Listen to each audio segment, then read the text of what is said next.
Hello, everyone. I am most definitely staying moist squish. I'm gonna do all my my little shout out with Nex here for his 15th in a row stream. Thank you, Nex, for being a regular. Also, hello, Mokra. That's a face I haven't seen in a while, or a name I haven't seen in a while. How you been doing? And Milk. Milk, you come and go randomly. I don't see if you lurk particularly, but you come and go. Puma came also redeeming their streak. Vespa also redeeming their streak today. God, fucking. You're like the third person I know that's sick. I wonder if there's something going around. I think there is, because there's also been like, my dad works at a school and everyone's been getting kind of sick. Damn, for once, me being reclusive is actually helping me. Actually, no, I can't say that. There was like a moment where I got sick that I think it might have just been food poisoning. But, usually so fun fact about myself when it comes to me getting sick, I don't stay sick for long, usually. Like, my process of being sick is like 1 or 2 days, but those 1 or 2 days are just like, if it actually affects me, it's like being punched in the stomach every 5 seconds, just over and over and over again, and it's not great. Oh yeah, we just had a fucking hurricane come through too, didn't we? Down south. Oh shit, really? Damn. People in another server that I'm in was talking about it. I think it's Hurricane Helen. Like a bunch of spots down south are like out of power and shit right now, and there's like potentially 2 more coming in. Oh shit. Yeah, it's fucking wild. I don't think it was a Cat 4, or if it was, it's not like there's not been nearly as much coverage of it as there normally is. But yeah, fucking, here's hoping for the best for people who were caught up in that. I've already seen photos of somebody's car getting like folded in half by a tree. Shit. Yeah, I'm just like, damn. Oh, bad time for that to happen, isn't it? But yeah, fucking. I'm gonna give all my hellos. Laza, hello. Mokra, hello. Squish, hello. Vespa, hello. Pumacam, hello. Milk, hello. Naxus, hello. If I ever get a bigger chat, just so y'all know, I will not be able to do that every time. Yeah. Because that just becomes the entire stream. Anyways, we can't really do a recap for this mod, can we? No, not really. It's just like, yeah, we made some progress. We saw a little bit further in the way, and that's about it. Also, Malkin, hey, Big Squirrel, I saw your fucking awesome little fox pirate thing. That was pretty cool. Want to get art from them someday, cause like their art's super fucking good. It's, I don't know if Malkin wants to name drop them, but it's somebody who's like very established in the furry scene. Nice. But yeah, let's go ahead and swap in there. Button intro.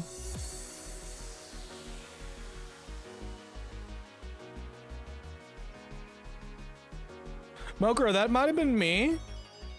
DM me on Discord and I'll send one, or send what I think it is. Oh shit, the Elgato thing's not what's supposed to be up.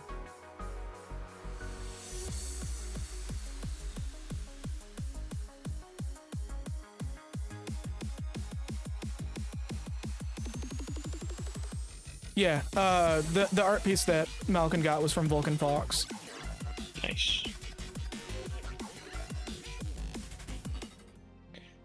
The adventures of Trungus continue. Uh-oh. Uh-oh?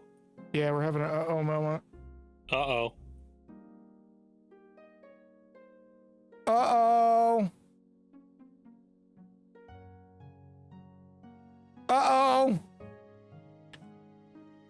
Hold up.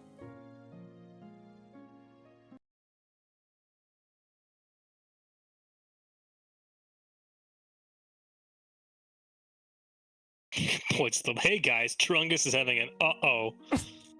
Trungus is having it. Yeah, we have a slight problem. It's not showing up. Uh-oh. Oh, indeed. No, that's definitely. Yeah, hold on. Let me give everybody a peek behind the curtain. The screen is black. Yeah, I don't know what's going on with that. It's showing up like on your end, but it's not showing up on my end.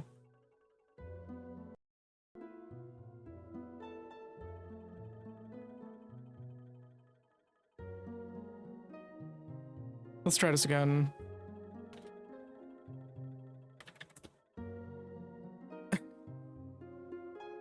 Yeah, it's just not showing up in general. Something's going on with Project 64 that's causing this. No, it's window capture already. Well, thanks for coming, everyone. I hope you enjoyed the stream. I have a backup plan, actually. Okay. I don't know why it's doing this, though. Yeah, this is fucking weird. This is like the only time it's done this. Yeah.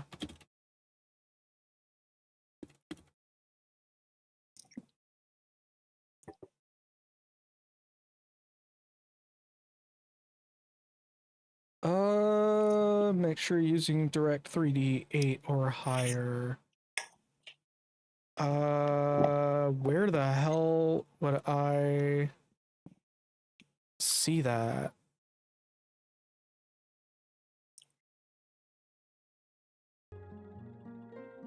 Still nothing? Still nothing. Still nothing. All right, hold up. We're just gonna exit it entirely and try again.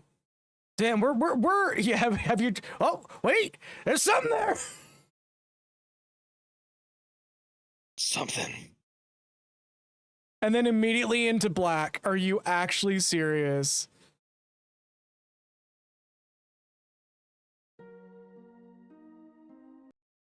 Yeah, see, that shows up, but not. Hold up. Let's see if I can change the thingy thing. Oh, hello, Becky. So if we can't get this going, we're probably gonna swap to a different game until this is resolved. I have a choice between like 3 games right now that I'm thinking about, but I want to see if I can get this working first. Am I doing this wrong? Where's this freaking settings?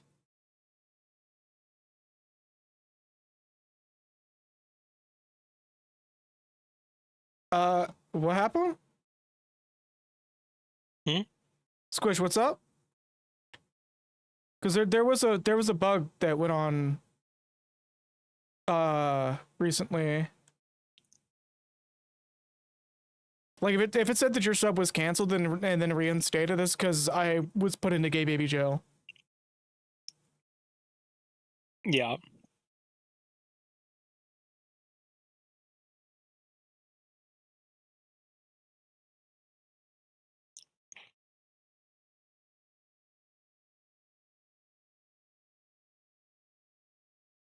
What's going on then? While I try to troubleshoot this. Okay. Recompiler. No, that's.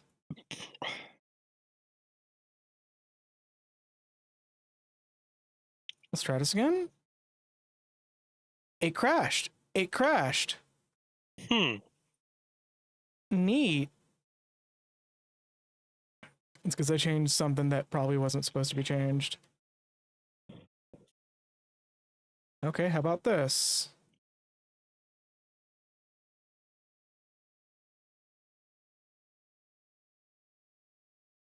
Okay. Nope, that's definitely not working. Oh, that's a full-on visual crash. Damn. Are we actually having a moment where, like, this is just dunzo?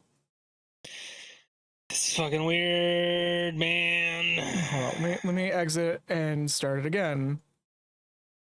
Okay, you'll Like, you'll I'm trying see to think it, like what could be causing this, and I can't think of anything.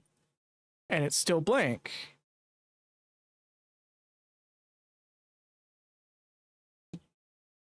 All right.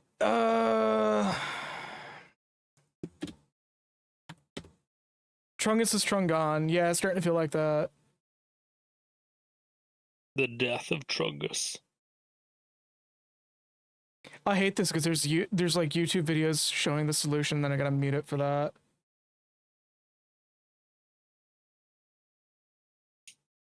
Oh, is it one of those weird fucking solutions where the yep? Oh my god. Okay. What is this?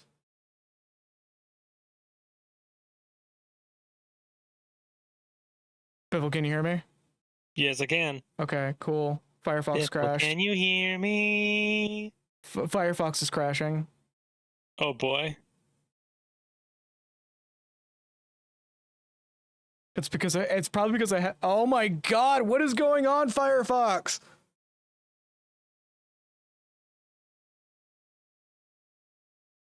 Ramos Dodonzo is that designated. Well, and that's the thing. It's not Dodonzo.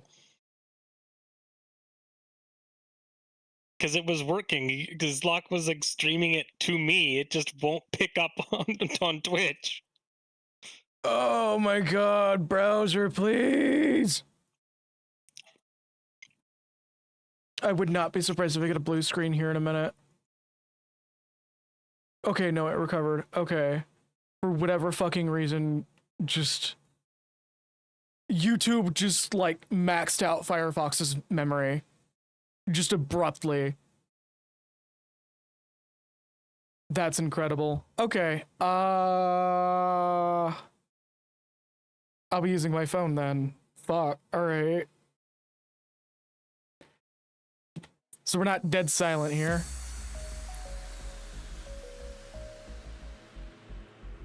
Nito Bobito, what is the cause of this?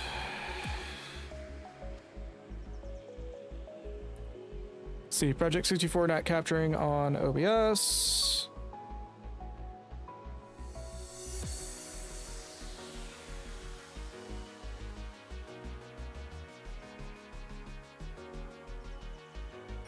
What sucks is that it's a bunch of like threads that propose. Who was that just follow? Lania Kiai, thank you for the follow. I'm trying to figure out what is going on.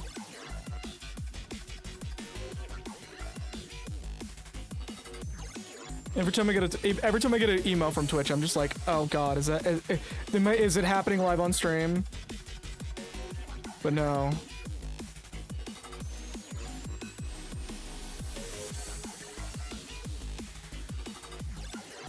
She says close enough.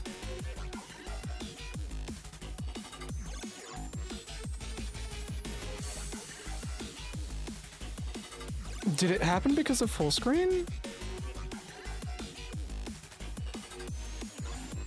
No, that's somebody complaining about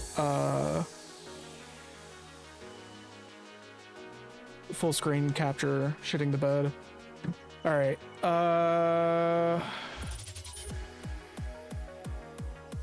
I have an idea. I don't know if it'll work though. Options. Let's reduce the graphics down a little bit to 720. Save. Let's reset.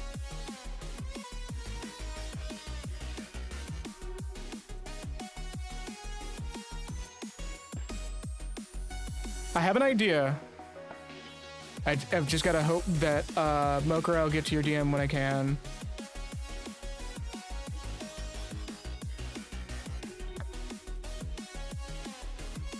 I'm gonna do this real quick. Trunged. Yeah, hold up. I'm working on a solution. Let's capture a display. See if that does something. That's definitely... Okay, so that captures. It's on screen. Like, we know it's working. But... that's not working.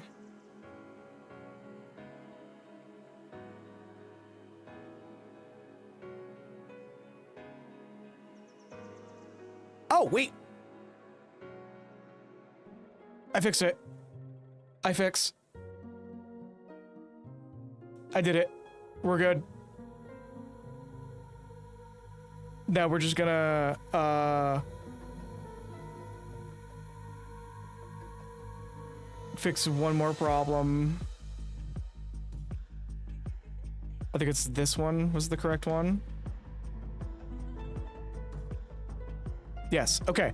Okay. Okay. We're good. All right. You there, Piffle? Oh, shit. Hold up. Say something? Uh-oh. We have a new problem that just literally cropped up, everybody. Piffle, if you can hear me, we can't hear you.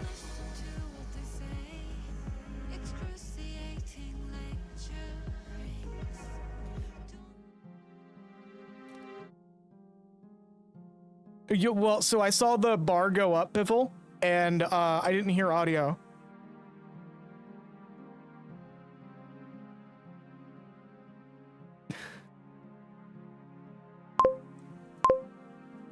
All right, that's working. Just for some reason, you're not working.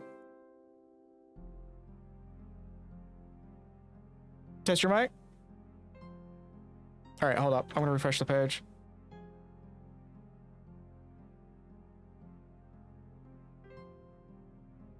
All right, can you hear it? Testing? I can hear you now. Okay. Let me... Yeah, that's fine. Yeah, I'm working on that.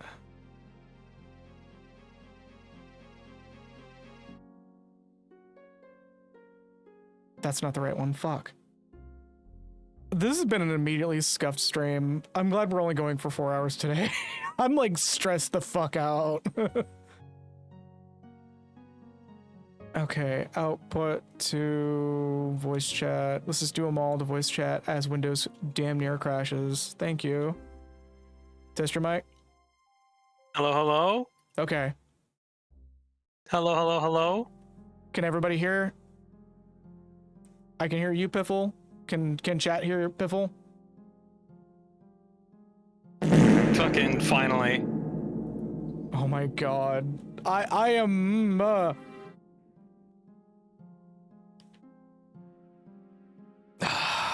Here we go! I forgot. I have to. No. You're a bit quicker. Screen the bike. Okay.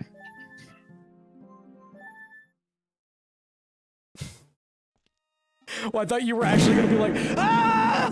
No. Also, can you stream to me? Oh shit! Fuck. Right. you I'm gonna laugh if this breaks it again. If this breaks it, we give up and do something else. Or I just watch with latency. On stream. Oh. Oh my god, the frame rate. Oh, this is good. What is going on with my computer? Chat, you can't see it, but I'm watching this thing at like Hold up. 10 at most frames per second. What is actually going on?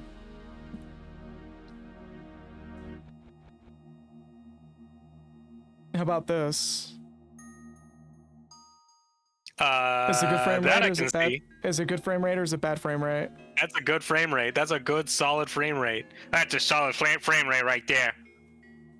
That's a good frame rate, Mega Man. That's a good question, Mega Man. Okay. Can everybody see it on stream just fine?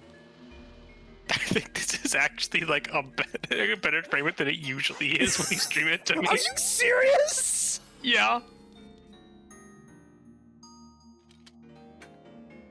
Oh, I am losing my fucking mind now. Why have you not told me this?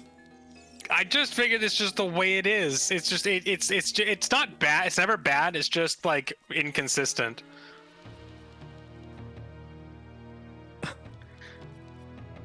There is something I know we can do if you want to start off with the fun like puzzle. If some fun puzzle shit. Yes, please. Okay. Well, first go upstairs. We're gonna go find someone and hit them with a sword. Oh, okay. I was making sure we have audio. All the way up or just up one? Over by the no, not all the way up. Over by the soul guy, you know, the guy who's like, you tell me, you go get the souls and bring them to me when you've beaten like so many. Oh. The funny guy. So it should be just around the corner here. Yeah. Library man. Yeah, you go in here and then it's like take an immediate left and follow the hallway down.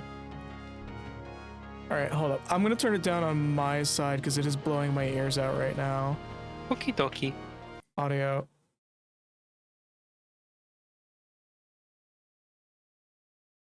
Wait, hold up. Are we actually having a... It's not getting quieter. What the fuck is wrong with this emulator? And now it's dead silent. God. Oh, it's dead silent for everybody. All right, I'll suffer through it. Okay, so strike that. No, you want to turn left, then go down that hall. Oh, what the fuck? I've never the noticed this hall before. You actually did. We went down it before. Oh. Hit that guy. Hit that thing. You should. Oh, maybe we already got it. Never mind. Go back to the main hall, I guess. I'm watching you, sir. Yeah, I think you already... Oh, there you go. I had a feeling, because I was like, I don't recall doing this. Okay, so... Where to now?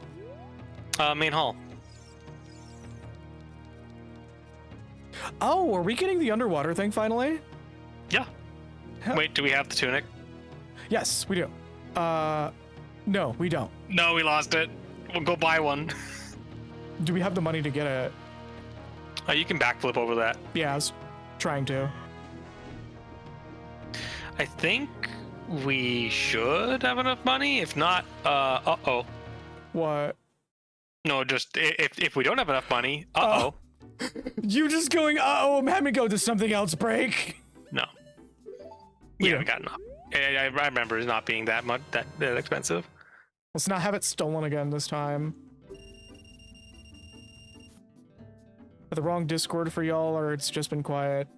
It might have been the wrong Discord. I know I run a 14 server Discord that's more or less dead because like I just don't have the capacity anymore to run a server. And there's a good chance it's or if it's a stream server, then it's just not generally super active anyways.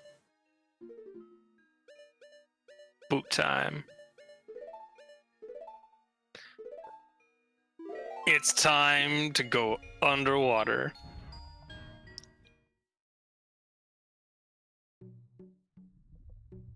The cistern. What?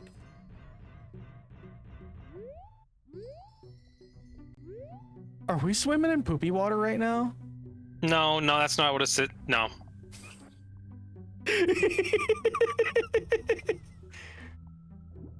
What if it was?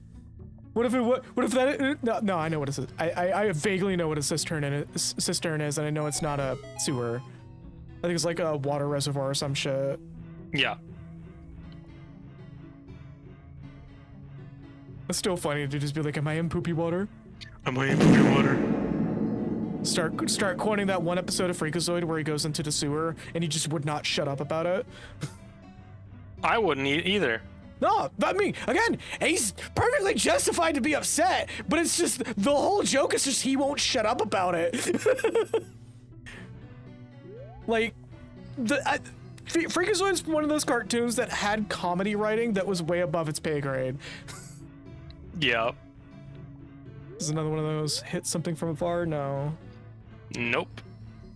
We're mostly going to be doing switch puzzles here. Oh, neat.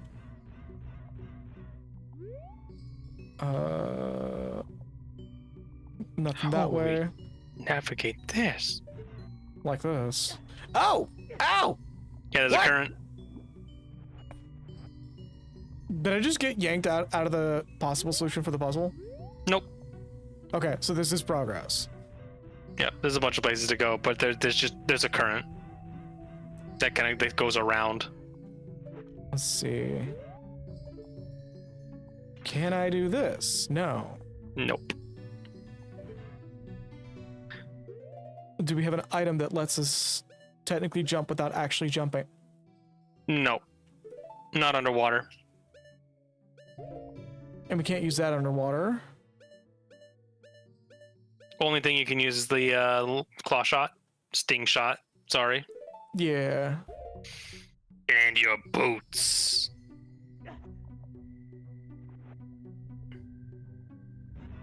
So I just gotta time my shit right. Look at this fucking Yes, weird. indeed. Look at this fucking weird ass fucking face. I love the weird ass faces. I hope this isn't timed. Hey, guess what? What?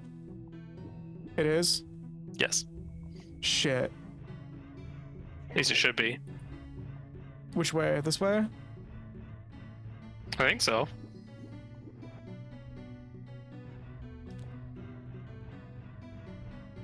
I hope it didn't close already.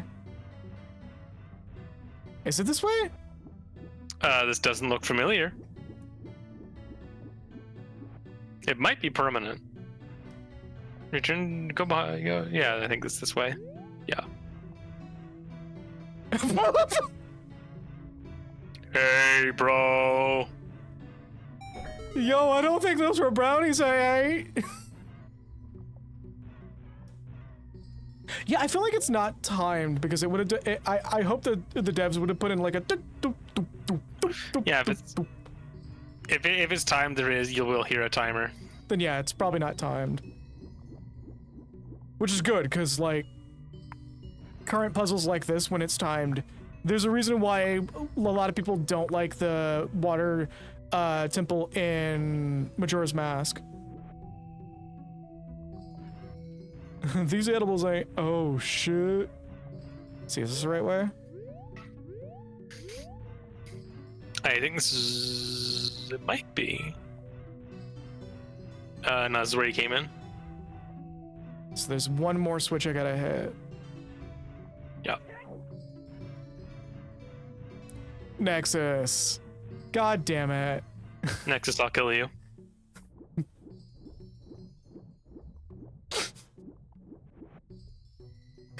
I can't handle that one. That one fucking got me a little too hard.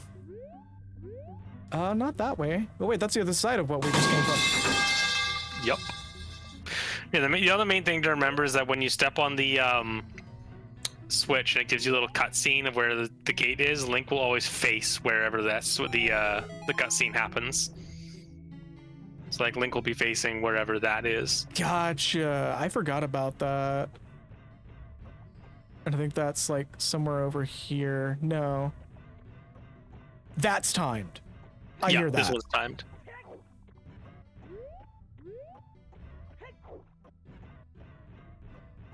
It's not that one. I think it's this right here. Yeah. Did I screw myself? Nope, you can fall down and then swim up by equipping and unequipping the boots close to the gate. Okay, cool. At least you should be able to. Yeah. Yeah, you gotta hit the switch while it's down. Gotcha. Okay, so... But I did at least get there within a good amount of time. It's just, I got a little too... zealous. It can be tough when the cutscenes go away so rapidly. Well, no, because his Link always faces that direction when the cutscene ends. Yeah, I wouldn't have known to go the direction I did if it wasn't for this cutscene. Like this, the head pointing me that way. You know, probably could And just that happens in this. Ocarina of Time and Majora's Mask as well. Oh, but there's current. Is there current? I don't think so. Yes and no.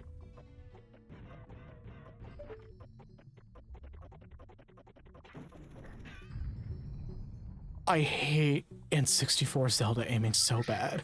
Let's go one more time. Oh my god, it is so fun. It never hit me how bad it could actually be until I saw a Scott Falco video talking about it. Which is like, normally I don't care for Scott Falco's content, but since it was like mostly a fairly positive video, I was like, oh, this is actually like kind of enjoyable to watch because he's not like being hyperbolic about everything. And he mentioned that like N64 Ocarina of Time aiming is dog shit, and like I'm feeling that right now. Yeah. It doesn't help that like old N64 controllers just had like a much like larger dead zone. So it's this way. So they were less like the movements were less janky. Yeah. It still was like less than like it wasn't nice, but it was better than a lot of modern controllers, which are far more precise. Becky, please do not invoke this raft on me. Oh, we don't have any arrows. What? Ba-da-ba-ba-da-ba.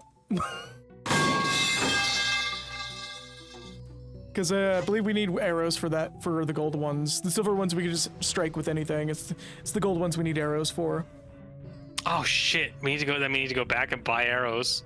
And then find our way through here again. Yeah. Y'all have no clue how much, Becky, you have no clue how much you just like installed a thought. Oh, I can use warp. That's right. Thank you. Get the fuck out of here. Thank you, Sayo. That's actually a good reminder to use the tools that I've been given. Use the tools that you have been given. Like that is the realest tip, and I welcome those. It's like, hey, you don't want to deal with this, right? Use warp. Use warp. Okay, so we gotta go to the guy downstairs for arrows. We're probably not gonna get too much because we're gonna farm up rupees after this. If there's not a shit ton of rupees already in there.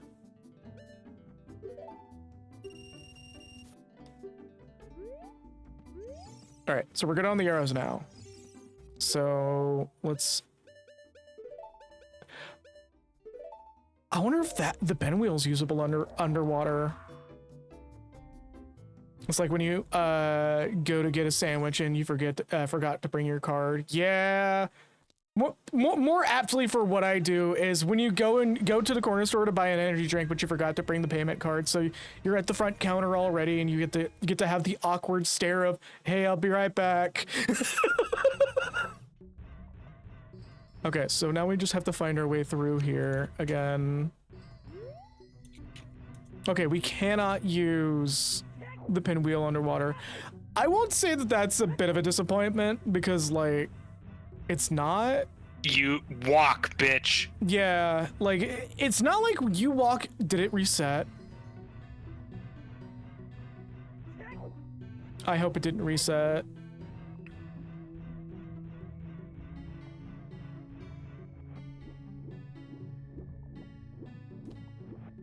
We shall see. I don't think it. We'll know immediately when we step on a certain or go look for a certain switch. I think it's through here, and then right here is this guy switch. We're just gonna go there out of caution, as if it's Yeah. already been. But yeah, I think you actually move like at least 10% faster underwater with the boots on, or like underwater with boots on versus not underwater without the boots on. Yeah, okay, cool. It didn't reset. So we just gotta find our way to the next door. Which I think it was this one. Yeah. Here we are. Yeah, but like, I live in a not super great part of the neighborhood, so it like causes people at the convenience store to immediately assume that you just shoplifted. Yeah.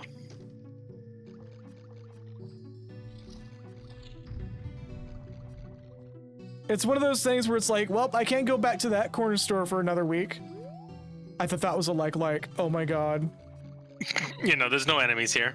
Okay, cool. So we're just Now going go down. down, down, down, down, down. But not all the way down. All the way down? Down. Down, down. Go down. Glug, glug, glug, glug. Oh, 1.1 was released too. It has a bunch of new visuals and a lot of gameplay tweaks. You might want to use 1.1 someday later on. Is the save convertible, or am I gonna have to start fresh? I just saw your message there. Talk to that guy. Oh shit. Next stream we're gonna update then. Just take this and leave me alone.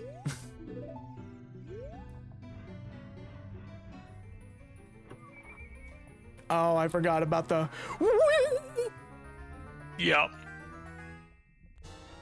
Oh shit. It also has German and French translations. That was a big thing about 1.1. Hell yeah. Oh, hell yeah. Nice. Localization's always an amazing thing. And that's it here. We're gonna go further down. Okay. It's we're gonna just a really cool area. That's worth it. I'm also noticing we have 4 types of arrows. Yes. Oh, I love that. It tells us exactly how much magic it's going to use. Yeah, they did that in Ocarina of Time. Wait, as well. really? Yep. How long has it been since I played Ocarina of Time? Holy shit. A long time, apparently. Yeah. We're going to use warp.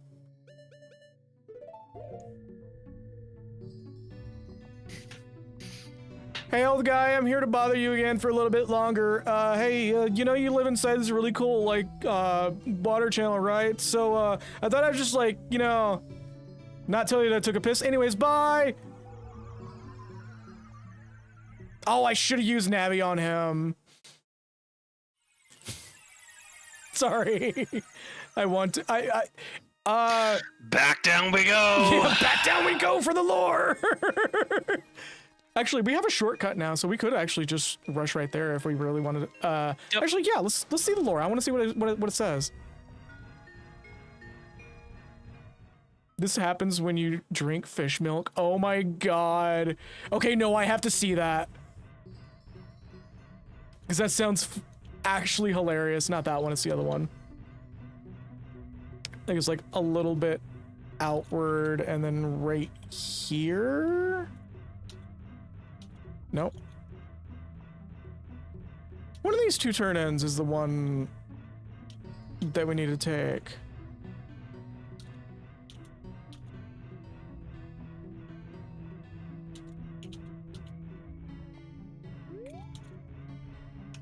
Did I get myself lost? No. Okay, cool. There's the weird face guy. This dude literally looked like he smelled a fart. He doesn't know how to process it. He's like, hey, hey.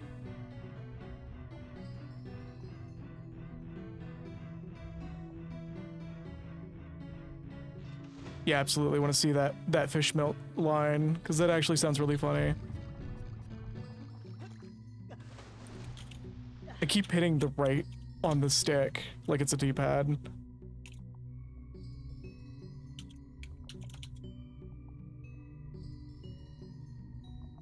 I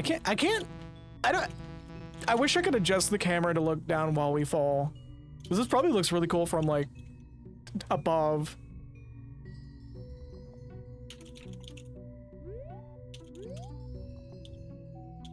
Well, I could do this. Let's see. Marot, I heard that he drank fish milk and this is what happened. This is what happened? Can we take a second to point out the interesting bit on his body? That's just another eye for his belly button.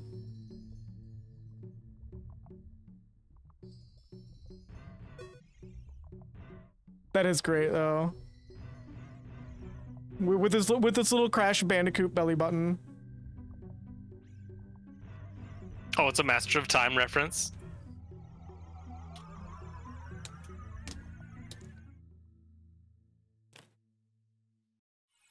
We're gonna have some bread sitting here. Welcome to Hyperfocus. I don't think I've ever fucking played Master of Time. Is that another ROM hack? Yeah, it's another ROM hack. Oh, we could put it on the list. You know how to capture your screen, I can set it up too. If you want to take a swing at that one. Well, let me turn to chat. Yeah, I was going to say it. Do you recommend it? Well, it's recommendable. It recently got a sequel. There you go. Yeah, no, perfect. Okay, cool. So we'll add it to the list then. To the list.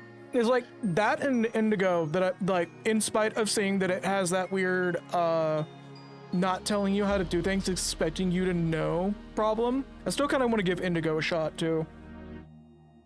What was it? Indigo is another really big ROM hack that just recently got a demo. Ah. It actually looks really, really good and really, really cool. But it kind of had, like, this is not necessarily a negative criticism, it's a very neutral. It kind of has that thing where the person who is writing it wants, like, a Zelda game to be darker than it normally is. But it's kind of, like, seeing how it is start to finish through the demo, it's done in kind of a clever way, where, like, if you ever asked yourself the question, what would happen if this NPC were to just die, or if I just were to not follow this, that game has at least signs that it's doing a route that answers that question, where the NPCs will respond to something you did. And I think that's really clever. I would love to give it a shot, but I want to wait for it to be fully done before I do that. Yeah. I'm also adding Master of Time to my list. It's not the bad kind of dark. Yeah. I find it. I often find ROM hacks and delayed on a bit heavy with that kind of thing. Yeah. It's like it's a really difficult tightrope to balance. It's a really difficult thing to balance. It's like fucking the Infinite Dungeons Link to the Past quote unquote ROM hack. It's not really a ROM hack, but it's like, you know, there's like just a kind of an unnecessary excess of blood in some areas, but it doesn't really detract from the game. But it's just like, you really didn't have to do this. It comes from the whole, like, yeah, it's like the whole thing of like remembering things differently. It's like, Yeah. it's like the Shadow Temple was so like twisted and dark. It's like, no. I think the only thing that's really twisted and wasn't. dark is the well. No, the Shadow Temple is too, and like there is blood and there is like implications of things, but it's like it's not as dark and twisted as like you remember it being, and a lot of people try to take it into like a whole grim dark direction that just doesn't work very well, or at least like tends to be like really just, it just ends up coming across as like juvenile and edgy. Yeah. Oh, as opposed Piffle, to having like restraint. would you be up for one of us streaming Emerald Sea Glass? Oh, absolutely. Because I haven't tried that yet, and I believe that's also part of a ROM hack from a Generation game that I haven't really played. Use the sting shot. Right.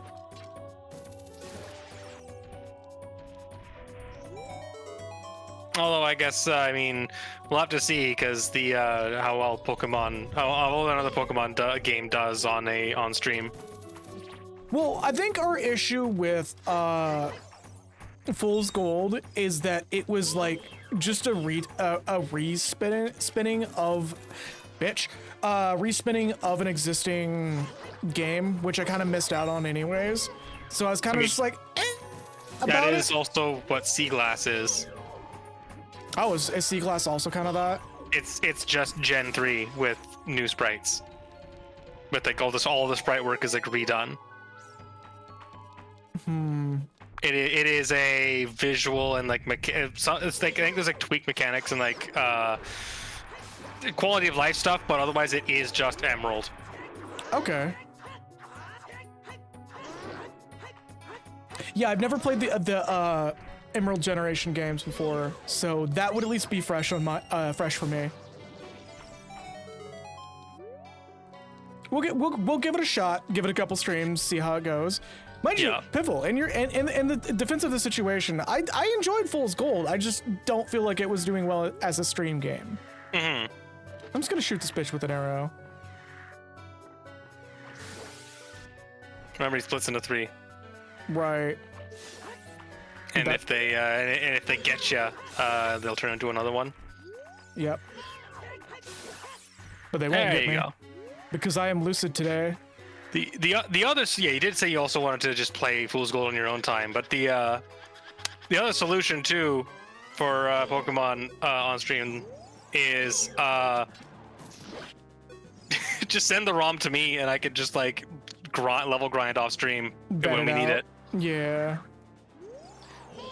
But that's the whole problem with like Pokemon is that it's a very like you just gotta play it that way. Yeah, I think it's mostly just like I wonder if the reason why I fell out of Fool's Gold is because I was doing something else that was a little grindy at the same time. Because like I can't do two grinds, like two completely separate grinds at the same time for myself. It burns me out really hard. Yeah, and then they released like the last patch that like changed a bunch of stuff. Oh, my face is itchy. Ah, there we go.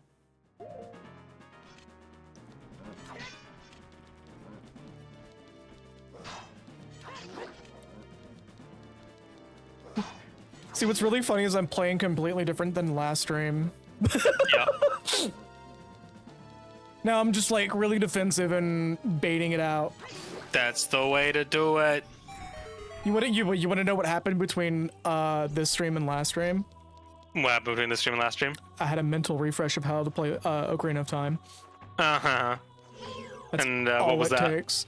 I just watched some random videos and shit.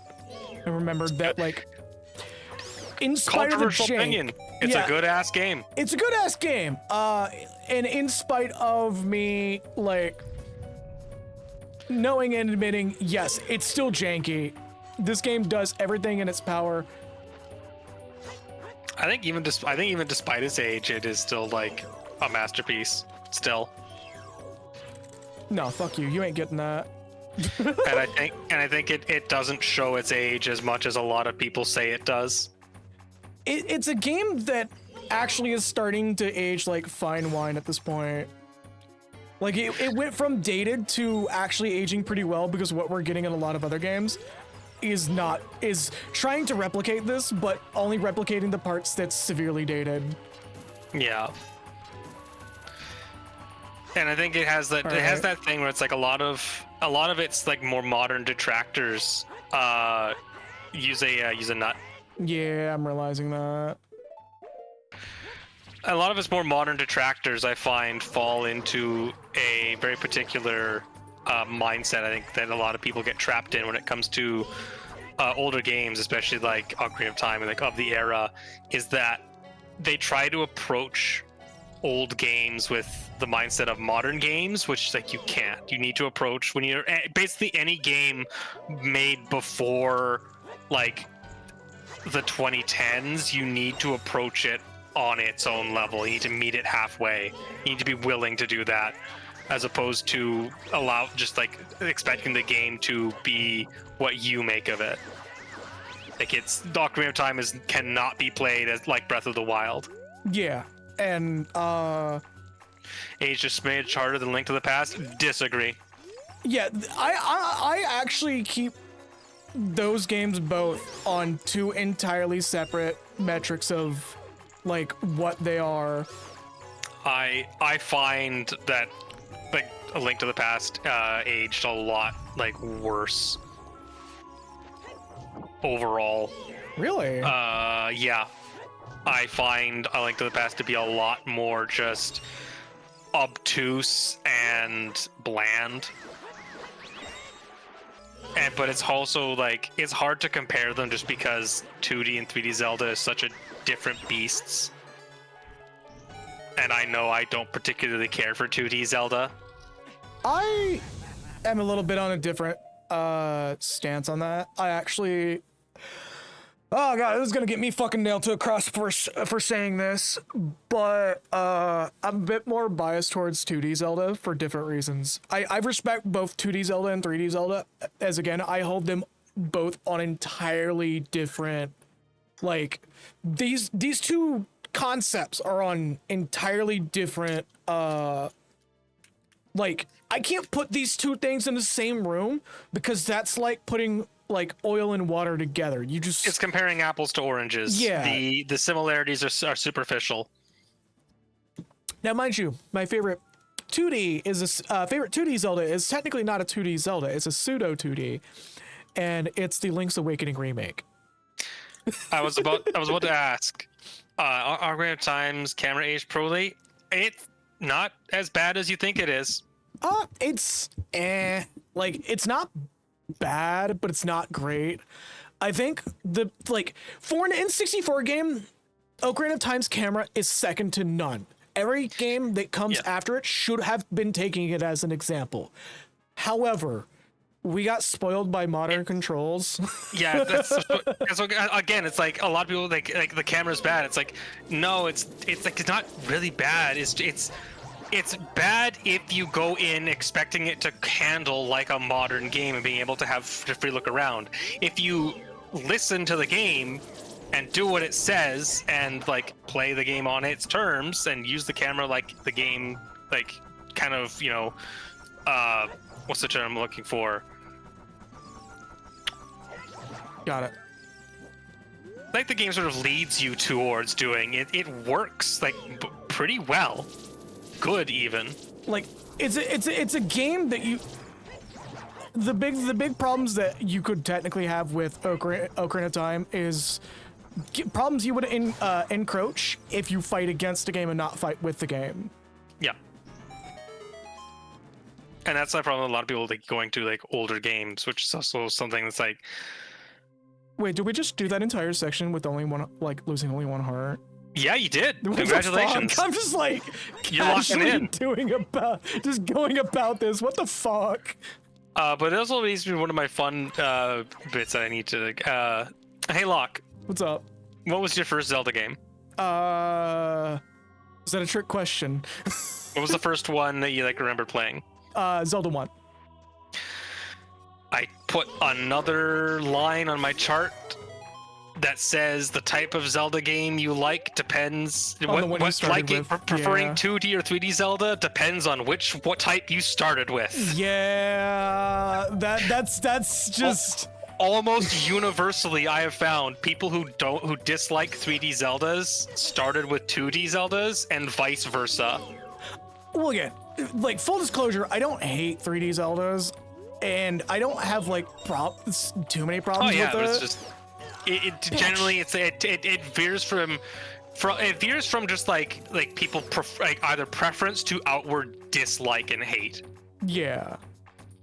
This one But more it's motherfucker. something I very specifically like I do notice. It's like if you started with people who start with 2D Zeldas tend to prefer the style of 2D Zeldas, but people who started with 3D Zeldas tend to prefer 3D Zeldas, and like both sides tend to have problems with the other that causes them to like prefer the other. Now, you want to get a really rogue element? What? You want to know what the first Zelda I actually beat was? What? The Ocarina of Time. Yeah. So there's your rogue element. Why I don't necessarily hate it. But it's also, but again, it's like that you started with a 2D Zelda and you prefer 2D Zeldas, I imagine.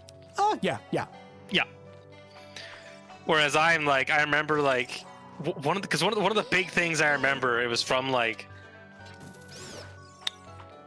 I think it was like a not Hot Ones. It was like Hot Pepper Gaming, I think it was. Remember Hot Pepper Gaming? Yes. Shoutouts to Hot Pepper Gaming. I think that's what it was called, where where people would they force you to eat a hot pepper and like review a game. At first it was hot pepper, and then they started doing a pepper that was actually physically harmful to eat in mass quantities. And that's why it stopped. I think it was one of the Game Grumps who was reviewing like the fucking Link Between Worlds, who talked about how like the combat was like some of the best Zelda combat, and how because it was so good and snappy and fun. And I just remember playing that game thinking like, man, I kind of hate 2D Zelda combat because all it is smashing the A button. So and I remember watching again the legendary Egoraptor sequelitis of Ocarina of Time complaining that Ocarina of Time's combat is so slow, it's sluggish, it's boring. It's like, I didn't understand that, because 3D Zelda combat is fun because it's like there's more to it. There's a little more, it's more like cerebral. You gotta think, you gotta watch the enemy. It's like it takes more time, but it's more engaging. And I found that's kind of where I started to realize this whole like the 2D 3D like curve towards which one you prefer is whichever one you like started with and was formative, because like these things emerge like in that sort of weird way. And one really big one thing I do have to ask you when it comes to like whether or not you like 2D Zelda outright, have you played the Link's Awakening remakes? I have not, but like I here's the thing, I do like a lot of 2D Zeldas. I love the Oracle games, but again, I prefer Ages to Seasons, because Seasons is the battle one. Okay. And Ages is the puzzle one. You should give Link's Awakening a look. I've played and beat the original Link's Awakening. I own it on a cartridge. Does so much. These things are so much faster on land. Yeah. But like I do have like a few like 2D Zeldas I like, but I really like 3D Zeldas just beat them out for me. And it's just like, again, these common complaints that like people love like the quick snappiness of 2D Zelda combat, and I think of 2D Zelda combat and I fall asleep because it's just walk up to enemy, smash A. Link to the Past is very infamous about that, actually. Or people will complain about like the 3D Zelda games and the bosses, right? Being that it's always the same formula: find an item in the dungeon and use that to beat the boss. Whereas in 2D Zelda bosses were more creative. Where it's like, I think about 2D Zelda bosses, think of, well, it's walk up, it's do a thing, walk up to them and smash A until they die. Oh, this is the boomerang one, and Is the boomerang one. Let's keep our hook shot. We don't need a hammer at this point. If you haven't played them, I love Spirit Tracks and Phantom Hourglass. Okay, dearly. I'm gonna be real with you. Spirit Tracks and Phantom Hourglass, you can't put that in either 2D or 3D, because it's like the nuances of both so hard. Yeah, I love those games. I played them to pieces. Spirit Tracks especially, because I borrowed Phantom Hourglass from a friend. I never owned it, but I did own Spirit Tracks and played it a lot as a kid. Like, I am very firmly in the park of some games you really, really should not put them in the same park as others. Because, like, there are things that just... Did we just sword clash? Yeah, but there's like it's the 2D versus 3D thing is always interesting to me because it is such like Hey, Pixie. it runs so deep in so many ways. Hey, Pixie. Oh, the camera's being goofy today. You saw that, right? Yeah, I do need to replay the Oracle games. I need to fucking do them the one after the because I never did the code thing. You know what we should do that would be really fun? What should we do that would be really fun? My friend Locke. We should play, like, I should play one on stream and you play the other off stream, and then we exchange codes, and then I play the other on stream with your code and vice versa. Yeah, sure. If you're down with that, unless you were actually planning on full on going through the whole damn list. I mean, no, because we both play both games anyway. Yeah. I do want to start. I'm probably gonna start with Seasons because I want to get it out of the way because it's the one. It's a good game, but I prefer Ages, just because it's the more puzzle focused game, and as you need bombs. Oh right. Yeah. I was having a Wind Waker moment. Like, wait, can I do this in this game? Also, remember that there's a wall master in here. That's why I'm moving. The Outlier started with Seasons games prefer 3D. Well, like it's never perfect, but it is like almost always a rule. And Yeah. then because you're the exception to the rule, but like pretty much always I find that it's just, did you start with 2D Zeldas? You prefer 2D Zeldas over 3D Zeldas. Did you start with 3D Zeldas? You prefer 3D over 2D Zeldas. Well, there's also like Seasons is such a particular. None of that. Seasons is such a particular. I'm gonna let this bitch come close to me, and then I'm gonna hit him.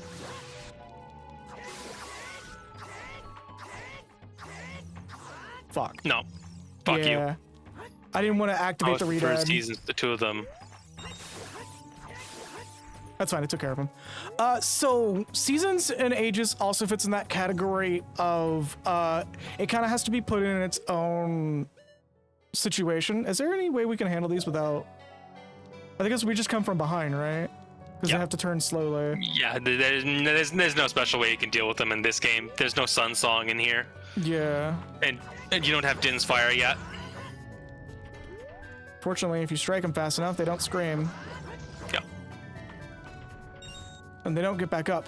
Seasons and Ages kind of have to also be held on a its own thing when it comes to how it functions, because it falls in the same thing as same ballpark as Spirit Tracks and Phantom Hourglass, where it's built with the 3D game's sensibilities in mind to make sure that people who enjoyed or started on the 3D games also maintain that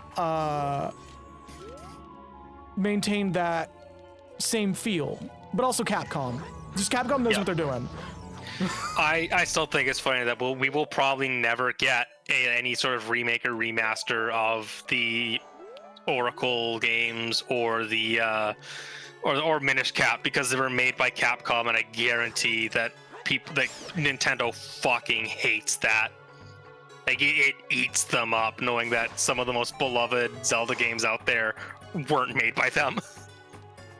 Well, at least fucking Shiggy is probably like that, yeah. Knowing Nintendo, you can get this guy to come up with a bomb. Do we have a bomb? We do have a bomb. Thank you. We also have bomb shoes. Yeah, you throw it on where he is underground.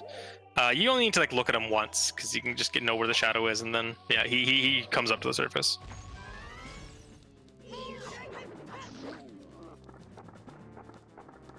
But yeah, it's like because that's just like that's how Nintendo is. Yeah. Shiggy specifically is a very... Is the correct word petulant? Petty. I would call him petty. Because this is the same guy who was like, no new Mario characters.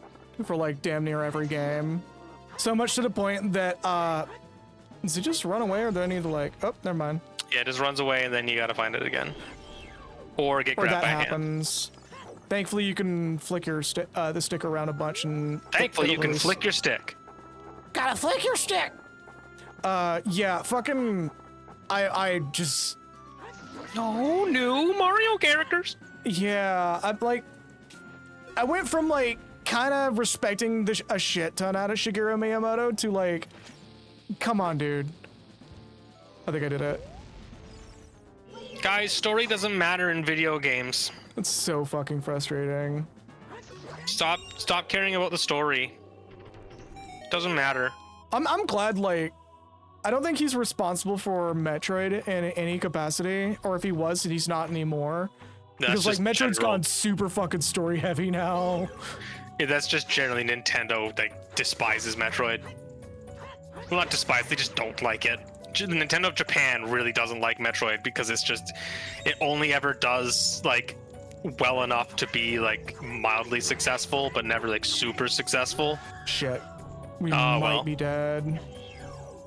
Yeah. No. Yeah, No! Stop saying story doesn't that! matter when you know, a lot of Zelda games have absolutely fantastic story in all elements except writing. Yeah, I got stun locked. Oh my god. Miyamoto and Aonuma are just like, don't Butting worry, fucking just heads. stop caring about the story. Well, I feel like Aonuma wants people to care about the story. It's just like Miyamoto is a senior, so he can't really be like, yeah, fuck that guy though. What happened? What happened to all the Sheik attack? Oh, you know, it disappeared.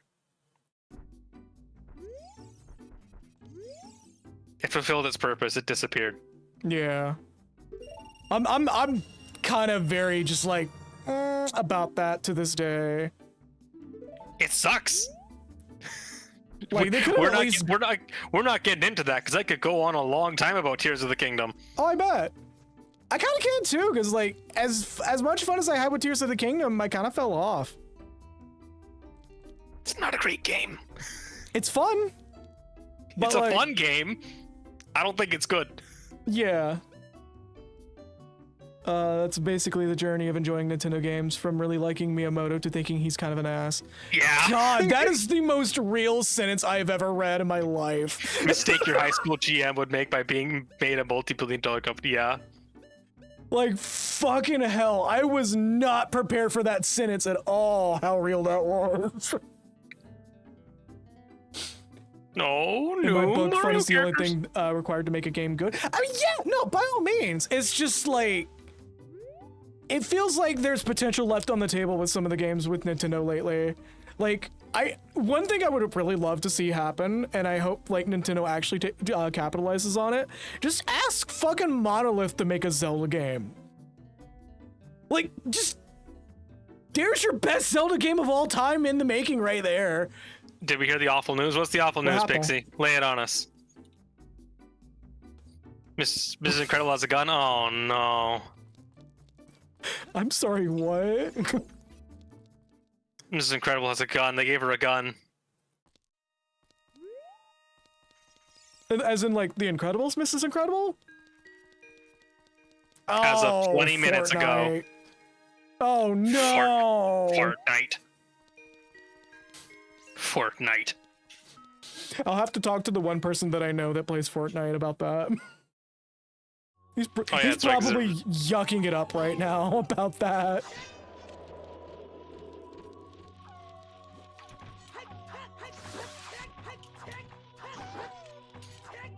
New fattest ass in Fortnite. Oh, you know they gave her an ass reduction. Let's be real. It was never that big. Yeah, but like, when's the last time like Fortnite devs have rendered? Really? Okay, no, I stand corrected. I was about to be like, when's the last time they've drawn a woman with a figure in their game? But I just got fucking Hang on, I need to look slapped. something up.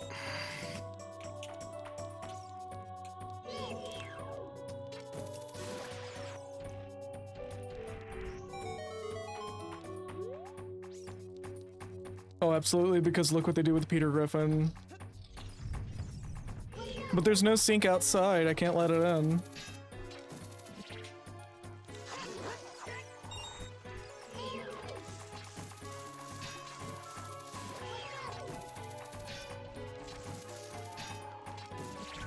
Oh, genuinely, there is some kid on DeviantArt that has like a Naruto Family Guy fanfic that unironically can be like reenacted in Fortnite right now. Like that's not escaped me one bit.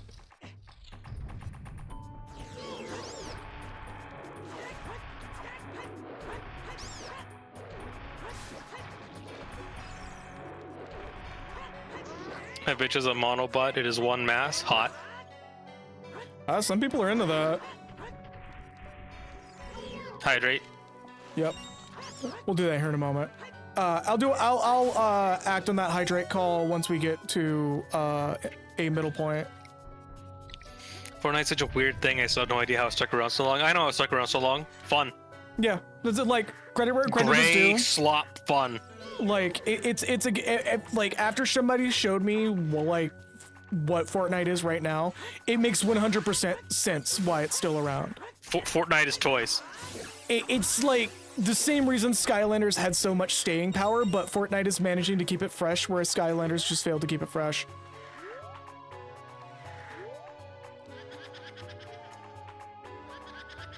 I believe you can, yeah, I believe you can still do Save the World. It's just, it has no updates anymore. I wouldn't be surprised if they bring it back. Take a look into some special projects that's technically the longest Mars literature in existence, longer than War and Peace. Yeah, I was gonna bring that up. There's a Subspace Emissary fanfic on fanfiction.com that is one of the longest pieces of literature in history. Are you joking? I think it's still ongoing. Hang on, I'll go look it up. Please, I need to know this. This sounds like something I would get some level of joy out of. Maybe not reading it, but definitely like that kind of joy where it's like, yeah, no, keep doing your thing, homie. Fuck. The Subspace Emissaries World Conquest. Fucking yo. Okay, that's actually a good name though. It is 221 chapters long. What the fuck, bro? Let's go. Last updated June 11th, 2018. First published March 4th, 2008. Oh, I was about to say, nobody bully this guy. I want to see him get it. I want his vision to be completed.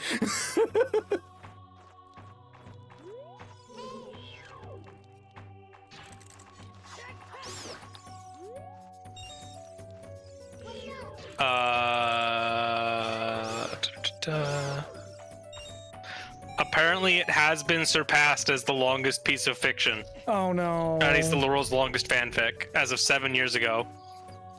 That's unfortunate. By Ambience, a Fleet Symphony. What? By Hiera no Akyu. Ambience of Fleet Symphony. Is this one of those Kantai collection things? Yes. I had a feeling. It is currently 443 chapters long. I'm not remotely surprised. By the way, the Subspace Emissaries World Conquest is an overall length of 4,061,145 words long. Jesus. I mean, fucking more power to him, genuinely. Like, whoever that dude is, I hope he's doing well. The other big one is fucking the brick that is Fallout Equestria. Thanks for reminding me that existed. No problem. Although, to be fair, a lot of the things people like, a lot of the awful shit people think is in Fallout Equestria was actually in like a side fic that was like a spin-off made by someone else. I had a feeling, but the actual, I seem to recall the actual author of Fallout Equestria is like a really reclusive person who like wrote that fic and then just did nothing else. Person who had a day job and that was just their hobby. I mean, Wow, again, like I think it was someone who tried to make some kind of like fucking like New Vegas style spin-off fanfic, ended up being just like a libertarian piece of shit who couldn't shut up.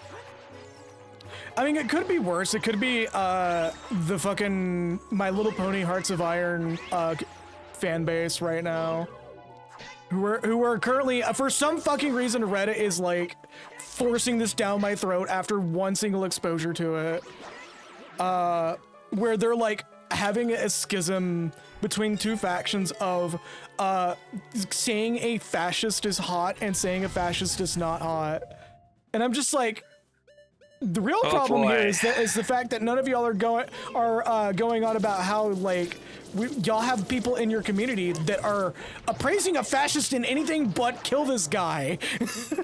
Yeah. Also, I'm really glad you're like carrying half of the conversation here. You can tell that as I'm trying to focus and lock in on this, my brain is not having me right now. I should read Fallout Equestria. It's been a while. Oh, I would have got it with the side swing.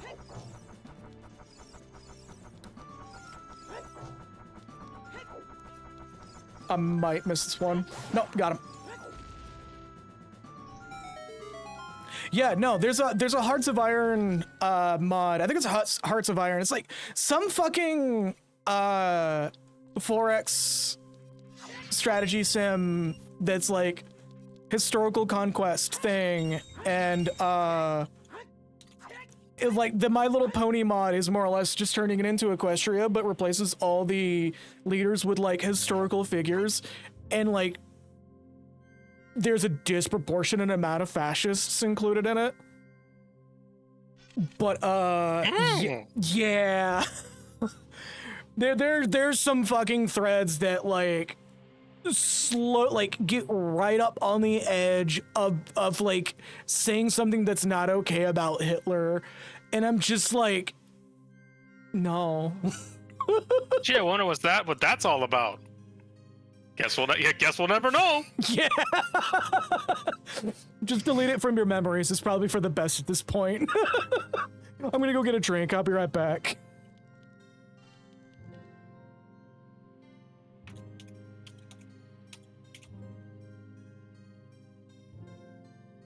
It's like it's just you and me, chat.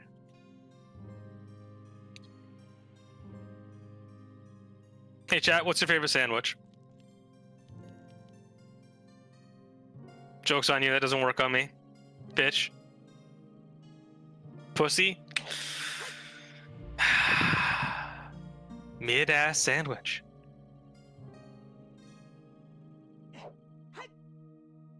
Did you know MLP has a licensed TTRPG that is somehow not bad? Really? MLP TTRPG. What's it called? My Little Pony role-playing game core rulebook.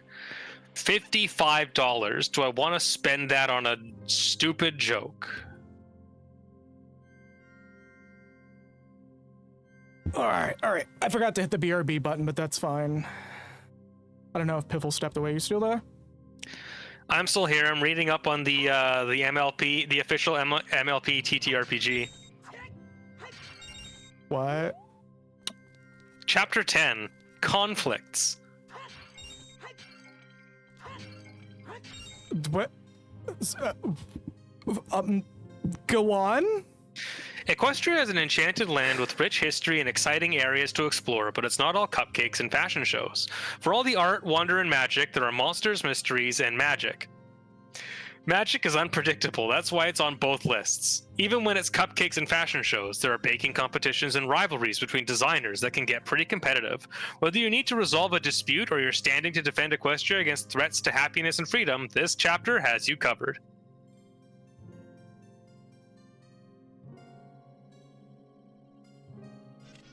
Okay. I'm not sure how to process that yet. Just Laza said there was an MLP RPG, and apparently it's like really solid. Okay. I just, like official. Weird. I'm just like hearing that sentence and it feels weirdly dystopian. Like that's when, like something that threatens the happiness and blah blah blah. I'm just like, I mean, okay, that happened in the show. Oh shit, you're right. There were monsters they fought. I've never watched the show. I kind of just kept that at arm's length due to people around me just being a little too into it. You know, they fought monsters. There were like wars in the lore. What fucking system does this use? I mean, hey, look, if it's good, like as long as it's not like weird about the thing it does. They're both D20. Renegade Studios is the version I played. I think Tales of Equestria is closer to 5e Dungeons and Dragons, while Renegades uses the Essence 20 systems of rules, which are both very different. Essence 20 is low combat with optional rules to make combat more complex.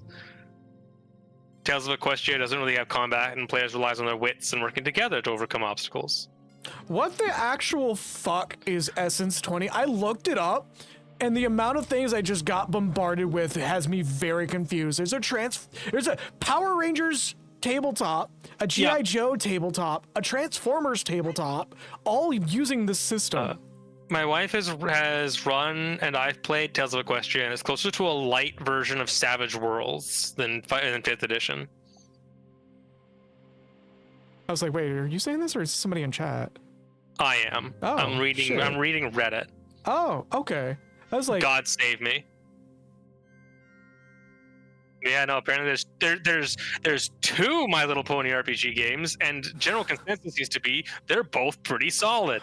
I'm sorry. Okay, hold up. I gotta take a moment to just like I clicked something random, and I'm very just like amused and very interested suddenly. Apparently, Essence 20 is used to create like a bunch of used as a baseline for a bunch of like fandoms turn tabletop. Yeah. There's a Scooby-Doo one, for some fucking reason a Fortnite one. That's basically what OGL existed for, was so that like you could just like Pathfinder was an OGL game. Just using the D20 system. Okay, hold up. Everybody hold the fucking phone. Apparently there is a module for He-Man for this shit. Cool. I kind of want to fuck with that. I mean, we'll see. You can look into it and see how actually good it is. That's the problem with generic systems. A plot with like things that are like grafted over them is they don't always work out. Yeah. Fucking Fortnite tabletop roll 2d6 to hit the gritty. Sorry, crit fail. You got skibbidied.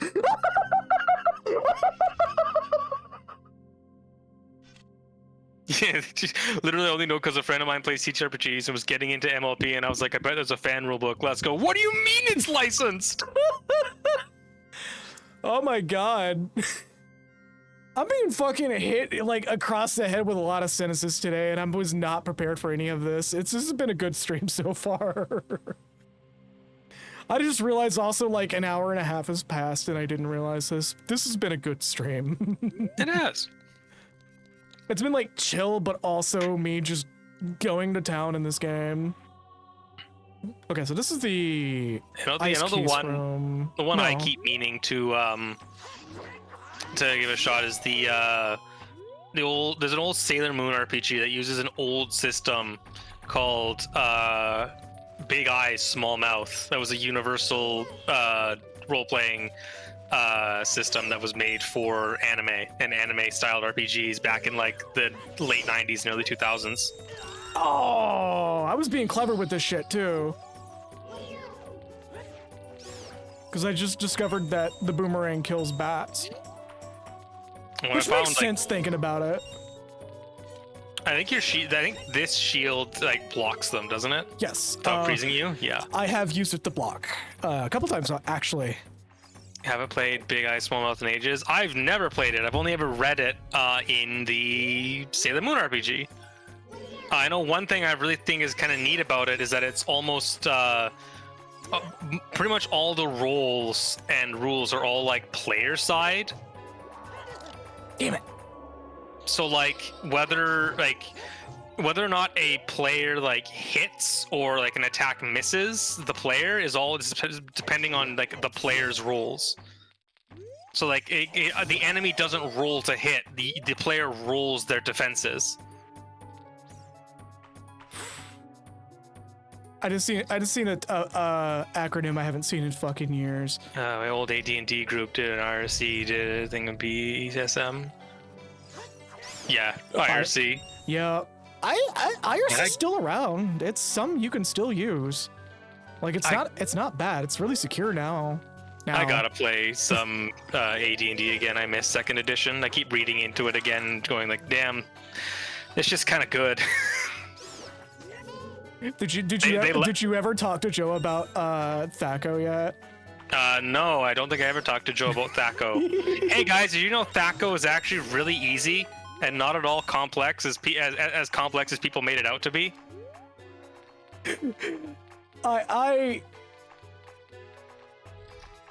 Like, I'm gonna be real with you. After Piffle explained Thaco to me, I'm like, what the fuck? Nobody ever explained it to me. It's super easy. It's just flipped. It really is. You roll 1d20, add your modifiers. What is the enemy's armor class? Is it -2? Then you take -2 from your roll. Did you get above 10? You hit.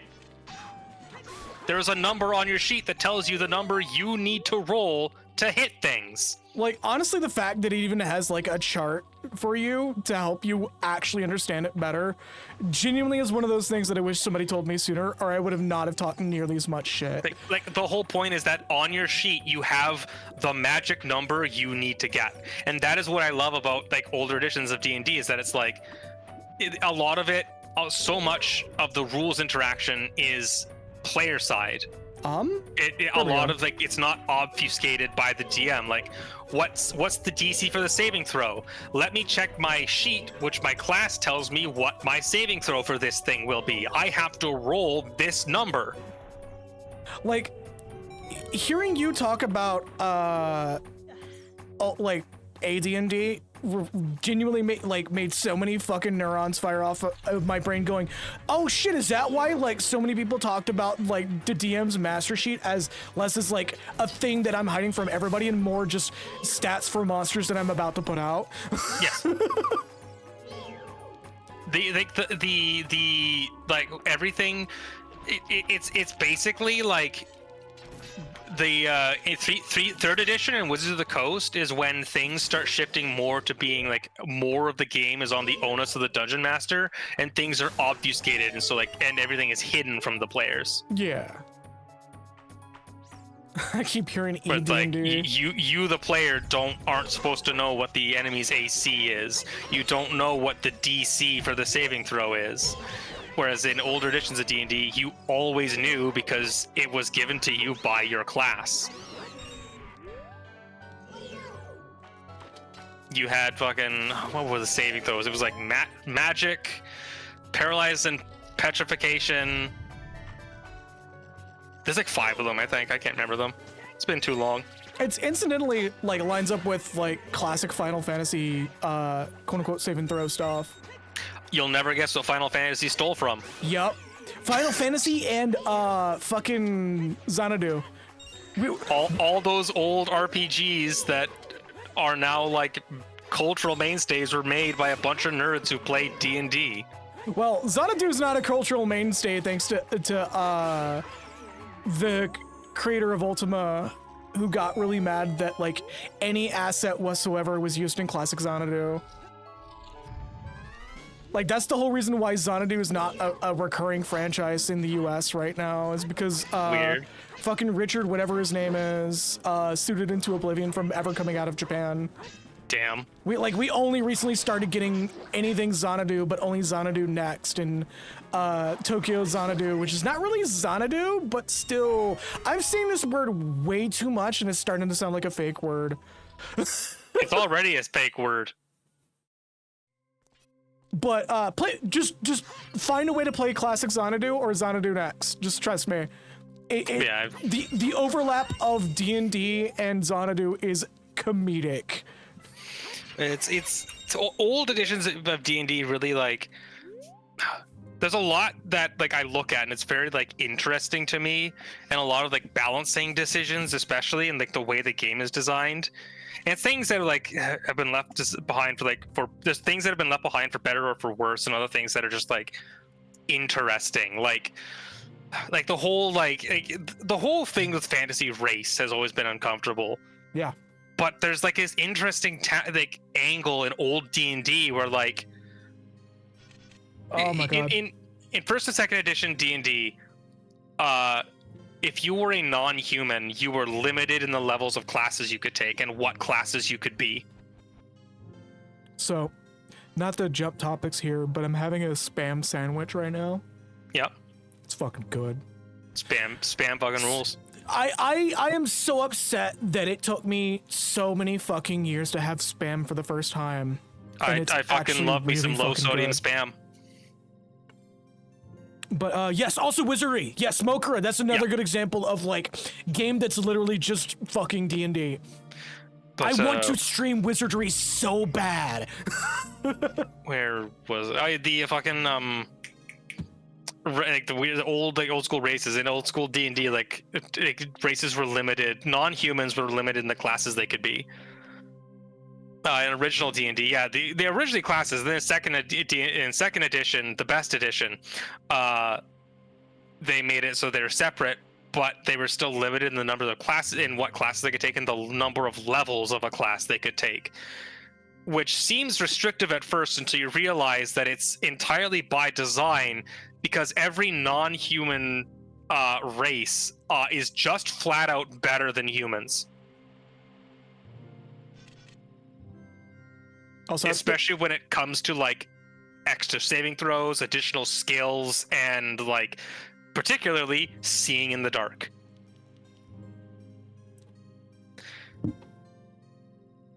Wasn't it was it Pathfinder or another system that had the like the bigger you are, the easier it is for you to see in the dark? I don't think that was ever a thing in Pathfinder. I feel like that was in something. I don't remember. But the whole like one of the major points of design for like humans is like well, it's like if everyone else is better than humans, why be a human? Well, humans aren't limited in what classes they can take at all. And that's the game balance. Yeah, Malcolm's also saying that that's why humans always got a second feat. Yeah. They get I below bringing this up, but it's like a very good example of like making humans not feel like they're the worst like race choice in a game. Warcraft specifically, humans had that extra bit of feat that was like they weren't good, they weren't just super good at specific things, but they were decent at everything, and they had that one extra little bit was like, but also the indomitable human spirit is kind of fucking scary. Yeah, the second edition, it was just like, what do humans get? They can be any class, and also they're the only people who can be paladins. Oh fuck, right. And the whole point is that like, which was always a fun thing, is like the paladins balancing things, where it's like, paladin is an extremely overpowered class in AD&D. Like, yeah, insanely overpowered. And to limit that to like as a balancing factor to being ridiculously overpowered, you could only be a human. You had to be lawful good. You had to be lawful good with a code of honor. You had to tithe your wealth beyond a certain amount. You couldn't own wealth beyond a particularly small amount compared to every other class. You could only own a very limited number of magic items, and like all these little things that were more like in tune with like of the world and like role play stuff. But in return, you got to be a class that was insanely overpowered. If you could meet, of course, if you could meet the attribute requirements, which were also far more restrictive than any other class. It was like, sorry, on the sandwich topic again for a second. It was like egg, pepper jack, and Spam. Nice. And like some kind of mayo sriracha sauce. It's really good. That's why I'm quiet and I typed in chat for a minute, because like my mouth is full of food. I'm hungry. Yep. The way in which classes used to not just be combat archetypes and narrative archetypes. Yeah. Like how like the ranger was like, again, like the whole problem with the ranger is like it's styled off of Aragorn. And in second edition, they leaned into that. You want to be a ranger? You have to be good. Damn. Okay, that's actually. Rangers can only be good cool. aligned. Like, that's actually really cool. Wait, does that also explain that one fucking character that everybody was really upset that died in my save in Baldur's Gate 3? Drizzt? I think that's who it was. There was this elf lady in the second No, area that's of Act Jaheira. 1. Like, she died in combat, and a bunch of people were just like, wow, your game's ruined. Jaheira is technically not a ranger, but she is a character from the older Baldur's Gate games. She's a druid fighter multi-class, Oh, shit. usually.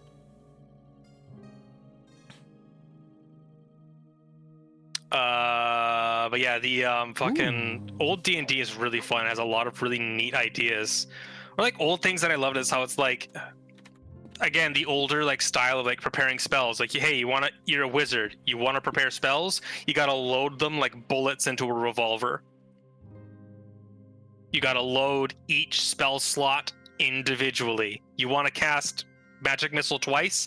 You better prepare it twice today.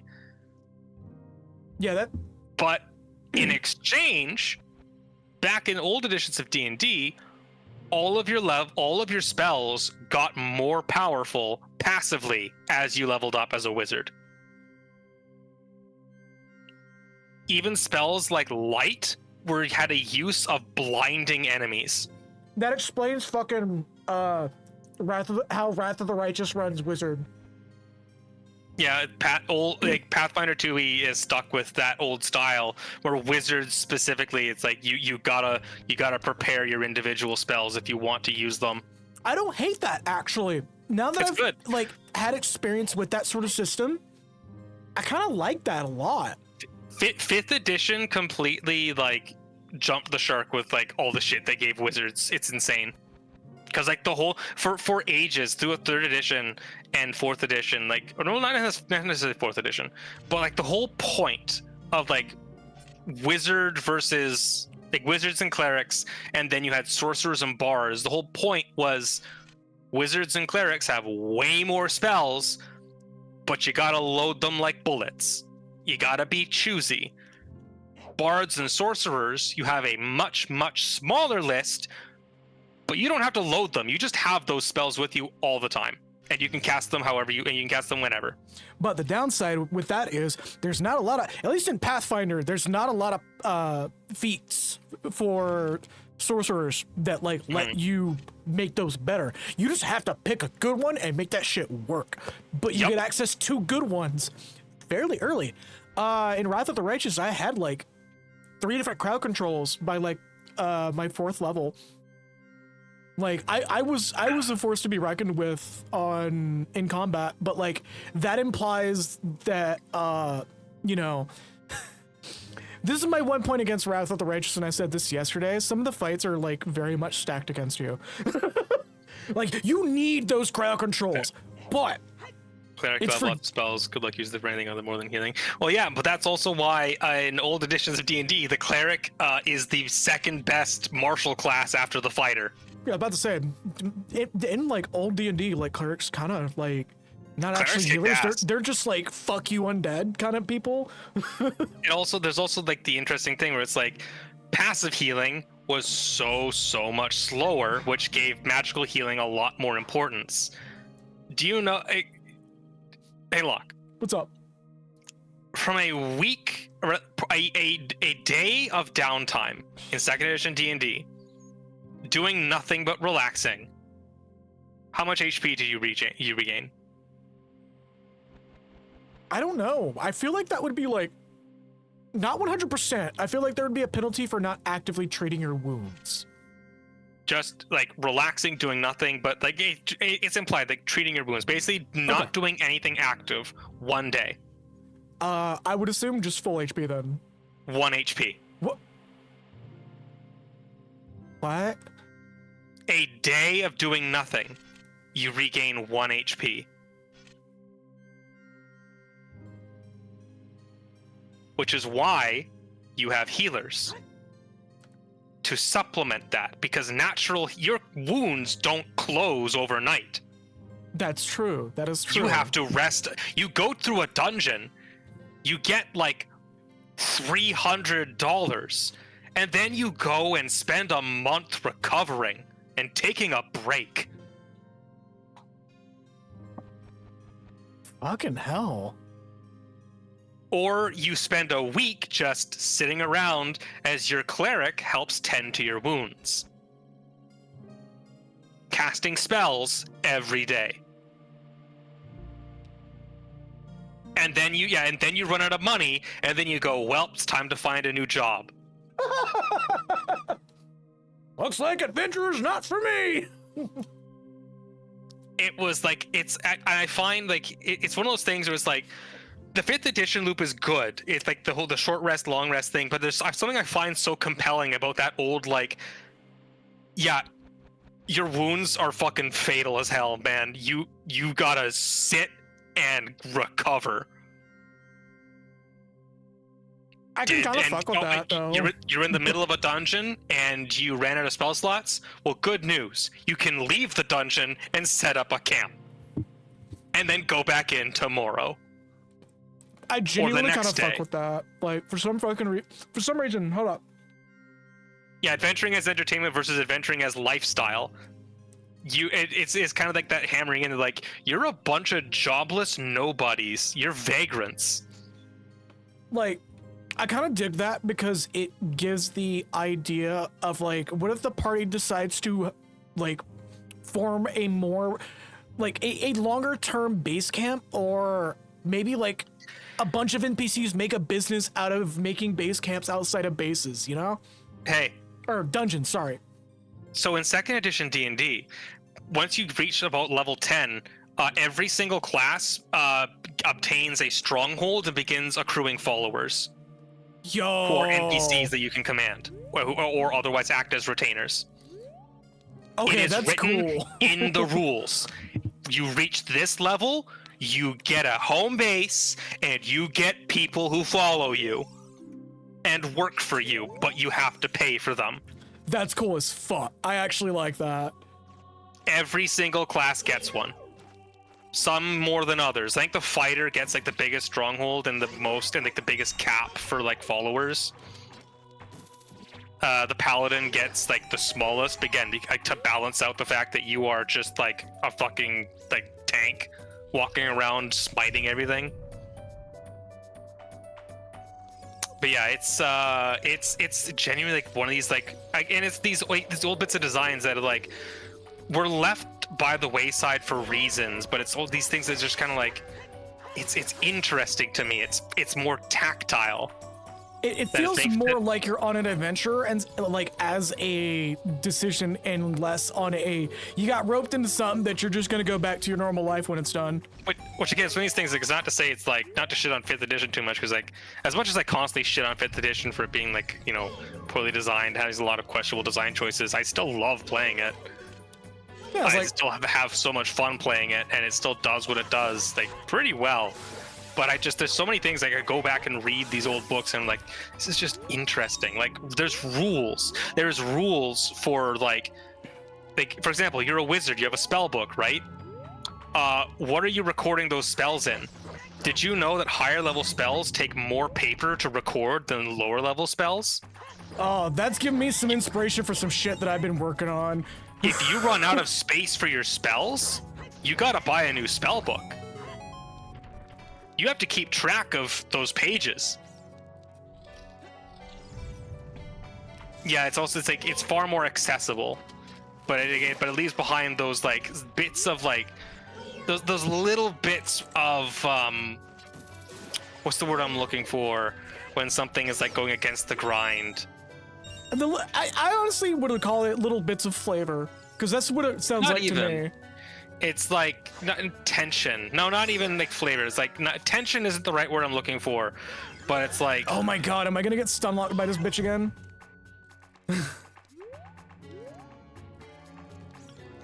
But like it's points that are meant to like frustrate or like act against the player that give it more and make it more interesting in the long run. You know? Yeah. It's like, yeah, you're a wizard. You need to keep track of your spell books. Oh, we were out of bombs. Will the bomb tube still activate if it goes right over his spot? Yeah, you still thinking about the video? Yeah, you'd be filled where the guy kind of goes, "You want to track how many supplies you need, right? You want to track how many arrows, right? Are you having fun?" I'm like, "Yeah, I am actually." Because if I run out of because I need to keep track of those. So if I run out of arrows, that's like a interesting like bit to like track in a conflict that can arise. I forgot how to activate bomb shoes. You hold them until they start flashing faster and faster, and then you let go. Like that. Drop. Oh.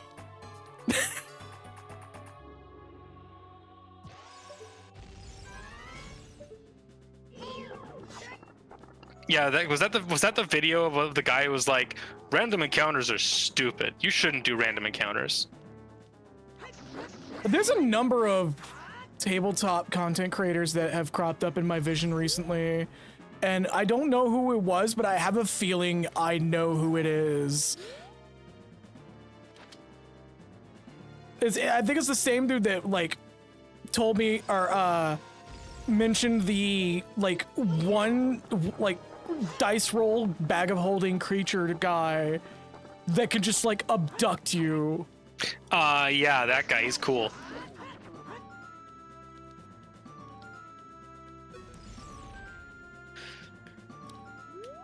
You know, it's the setting when those things matter, then absolutely track them, but also there are times when the music gets in the way. Yeah, again, it's not like a constant, but it's like it's one of those things to just dismiss like roll tables and like time adventuring, to just hand wave so much of the getting there. That was a clean fight, damn. Yeah, that was really good. Yeah, he just kind of stays there. Like, recently there was like a Twitter post I read that was talking about like how great it is, just like how much roll tables and adventuring can like add to a game, when it's like they're perfect fucking points for like emergent storytelling for the players to make connections that you, the GM, may have never thought of. Like, oh, like we fought this random encounter with a bunch of like fire methods that explain of course they're there because we just went through the fire temple. And you, the GM, get to go, yeah, I'm a genius, huh? Oh. Yeah, so this item is useless. Yeah. It's good if you just want to get the hell out of something. I have no clue how I'm going to handle these guys. Can you arrow them? I was thinking about hitting with the ice arrow specifically. Just to at least get him stunned up a little bit. Nope. Rude. All right. I just have to be careful. And slash. Yeah. I feel like I'm going the wrong angle this time. Yep, here it is.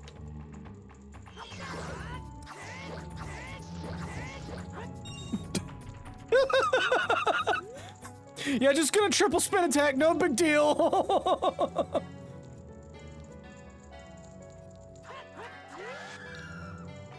I think there's a way to break out of the stun faster by just, much like normal stuns, you just... I'm not sure. Flick your stick a bunch. Yeah, flick your stick. I'm gonna keep saying that, I don't give a fuck.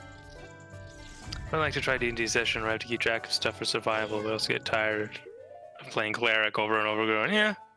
I mean, this is why you assign a party taskmaster who keeps track of the inventory. Is that it? This is true, Pixie. You can break out of the stun faster by pressing the power button on the console. Okay. I was about to be like, we're done with the stream today. yeah, they only take you to the start of the area. I need to be more careful. Yup, you were almost swallowed by that thing. You could break out of the stuff faster by yeah. Motherfucker! No. Now,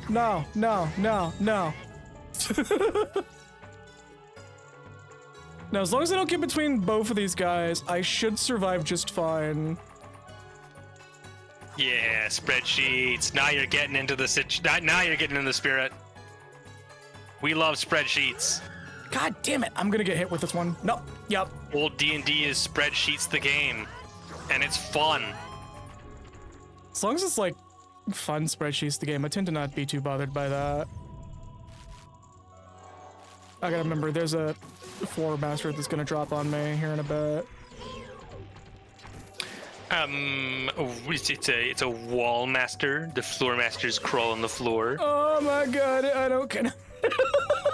Now you see, the floor masters are called floor masters because they crawl on the floor. The wall masters are called wall masters because they fall from the ceiling. There's a invisible read in here. This is bad. There you go. Easy as. I think there's only one in here, hopefully. I haven't been in this room yet. Speaking of, I gotta get y'all into Lancer shot one time. I fucking want to play Lancer so bad.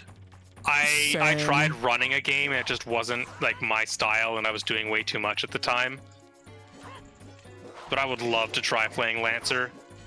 Stares longingly at the Lancer rulebook on my on my book table, my bookshelf.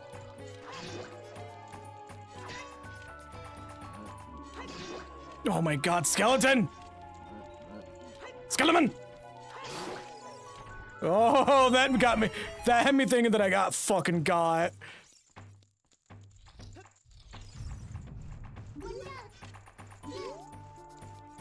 I'm pretty sure you can get these things with bomb chews.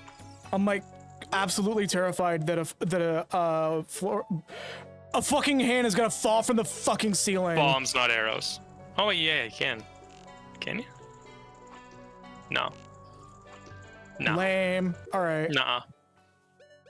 Didn't happen. It's not true. We made it up. I'm pretty sure you can just let it go and it will just like crawl up and yeah.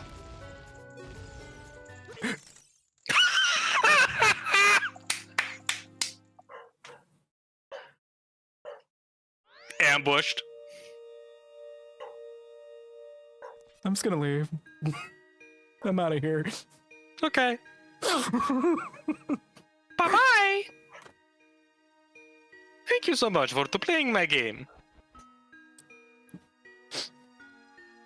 I just want to point out, this entire time, I was like, okay, what's the fucking caveat? What's the fucking caveat to this room? This is too little in this room. What's gonna fucking get me? Little did I know! Little did I know! The insidious keys.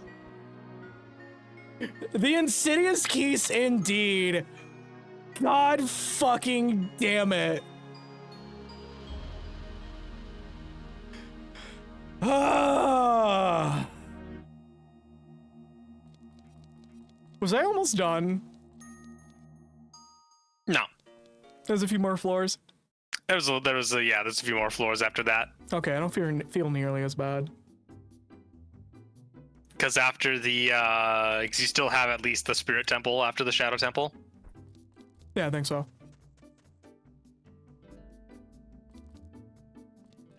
We're probably not gonna get anything from here, actually. I think we can keep going for a little bit long, or do one more lap of that and get our next sword. Oh yeah, the swords. Yeah. Because there's 500, and I need to just get 100 more, which we damn near got 100. We were getting like 200 per dive there. Pretty much. God, the fucking bat. Got him. I'm just like not having a good fucking time right now.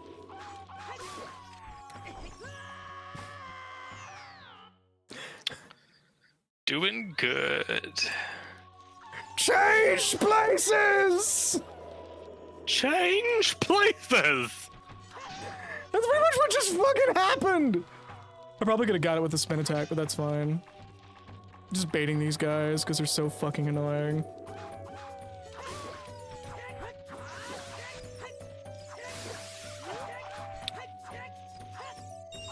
You're a hoe. Stab him in the ass.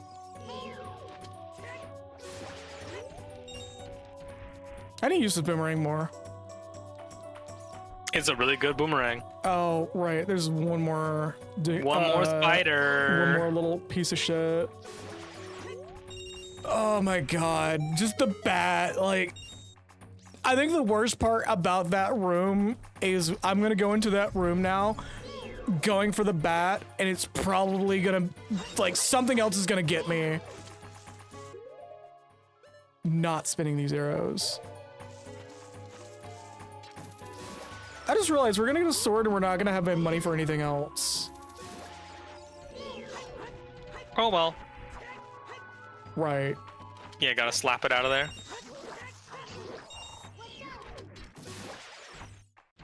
Get fucked, spider.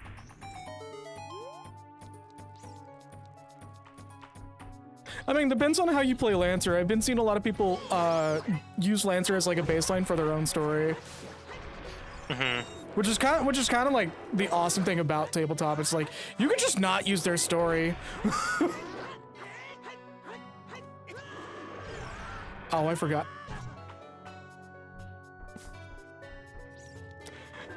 I was gonna take a small, or a longer than usual BRB if I got stunlocked by the Moblin. Yeah, Lancer is already intentionally very open. Yeah.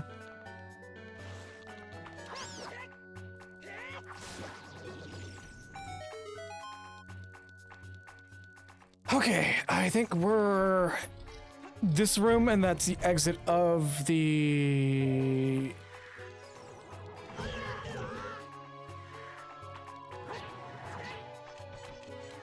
I think there's still one more because there's the there's the skeleton room, and then yeah. Oh, I'm surprised I didn't activate this thing. And then it's off to the well.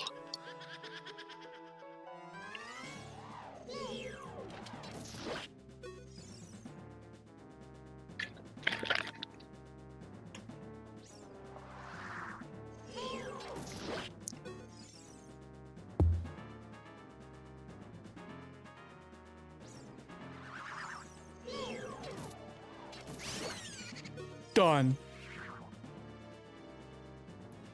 No money? Lame. Cheap bitch.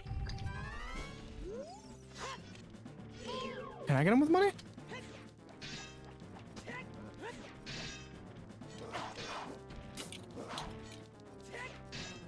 No, it moves too slow for me to get the jump on him like that. Come on. Come on. Isn't the Tokugawa the one that uses flame swords? But say I know one of the things in Lancer is like a reference to a Toha Heavy Industries thing from like Blame and shit.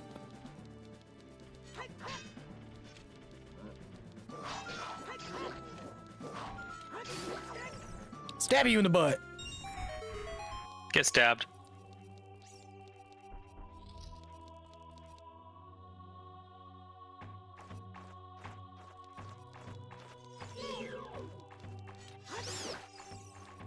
Getting better at reacting to these things. Except for that one. Except for that one.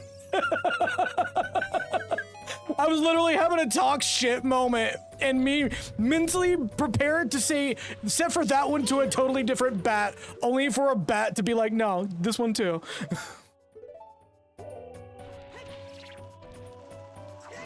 Oh, they're red.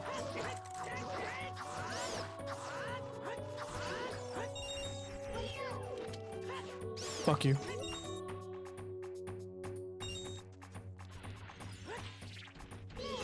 I don't know if we should go for the new sword or actually try Yep. to stock Just up. hit it with the Boomerang. Yeah. Hate these things.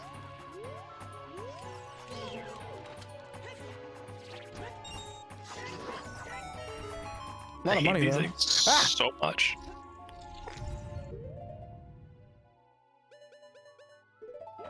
I also hope the Lancer RPG game, like the actual proper RPG game, works out pretty well. Making an RPG game?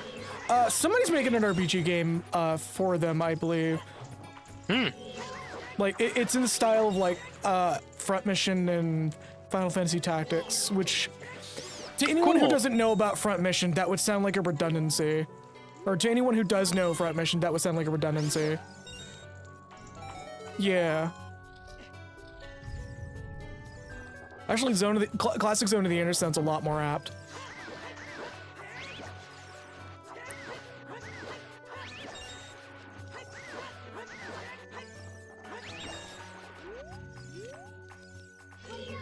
No, you ho. Stab that ass. Get got. 1 rupee. Wasn't worth it. 1! I say one, wasn't worth it as I'm literally forced to fight it anyways.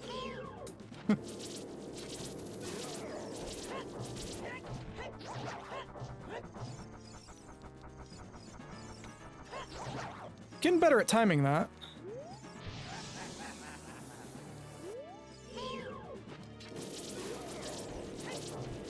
I think there's a sweet spot I can actually do this in that'll guarantee me to get a hit. I don't remember where it is though. Yeah, pretty sure there is. I think it's like further away from the center or some shit. Not once, bitch. Hell yeah. Oh. Alright, that section's always clean, usually. Should we warp when we hit 500? I mean, that's up to you, my friend. We're not super far in. I can get here pretty quickly, so we're warping. Yeah, I'm thinking I'm warping. I'm thinking I'm warping.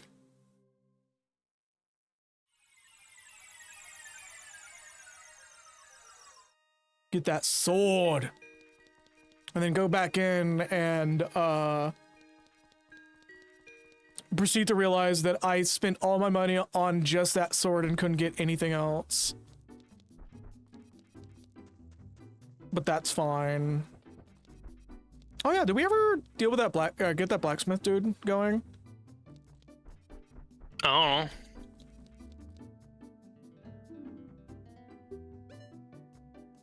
Oh, we can get a hatchet sword or the razor longsword.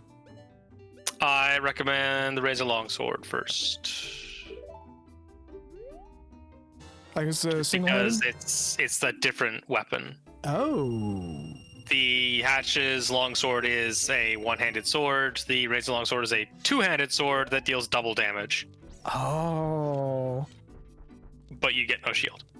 Oh, you get no baseline shield. I think you can still block some things. You but cannot only, like- block. Really? Wait, is that... That's not a block? Well, I mean, I didn't know you could do that. Yeah, I was about to say, like, this is a super rudimentary block. I think the only thing you can block is swords. Probably.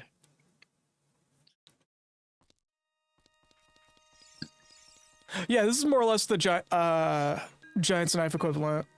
Yeah. Just admittedly in a way cooler design. Credit where credit's due, Giant's Knife is pretty fucking cool, but, like, this is cooler. Styled off of the Razor Sword from Majora's Mask. Yeah.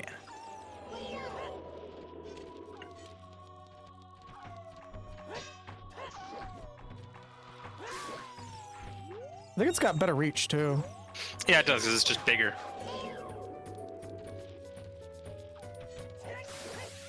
Fucked him up. Damn. All right. Yeah, see, look. Oh, well. Yeah. I forget what the two-handed sword Ocarina of Time is called. You've never seen randos. Oh, it's Bigoron's sword. It's the Giant's Knife, and the Giant's Knife breaks, and then you can do the quest to upgrade it to the Bigoron sword.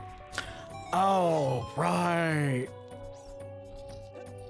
And then fucking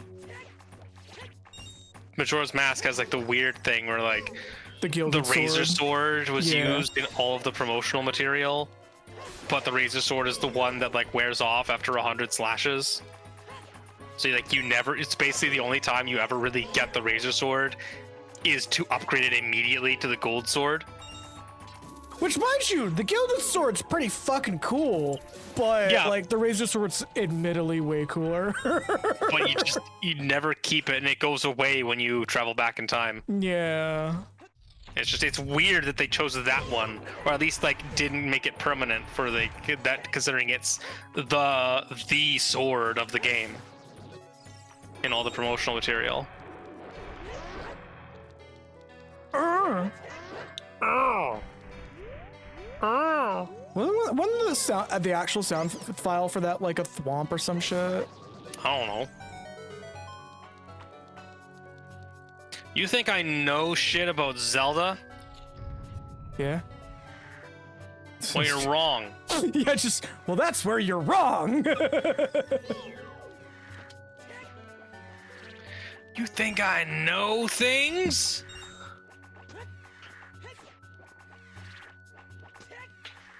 No? Oh, fuck. That's fine. It got solved before it was a problem. Yup.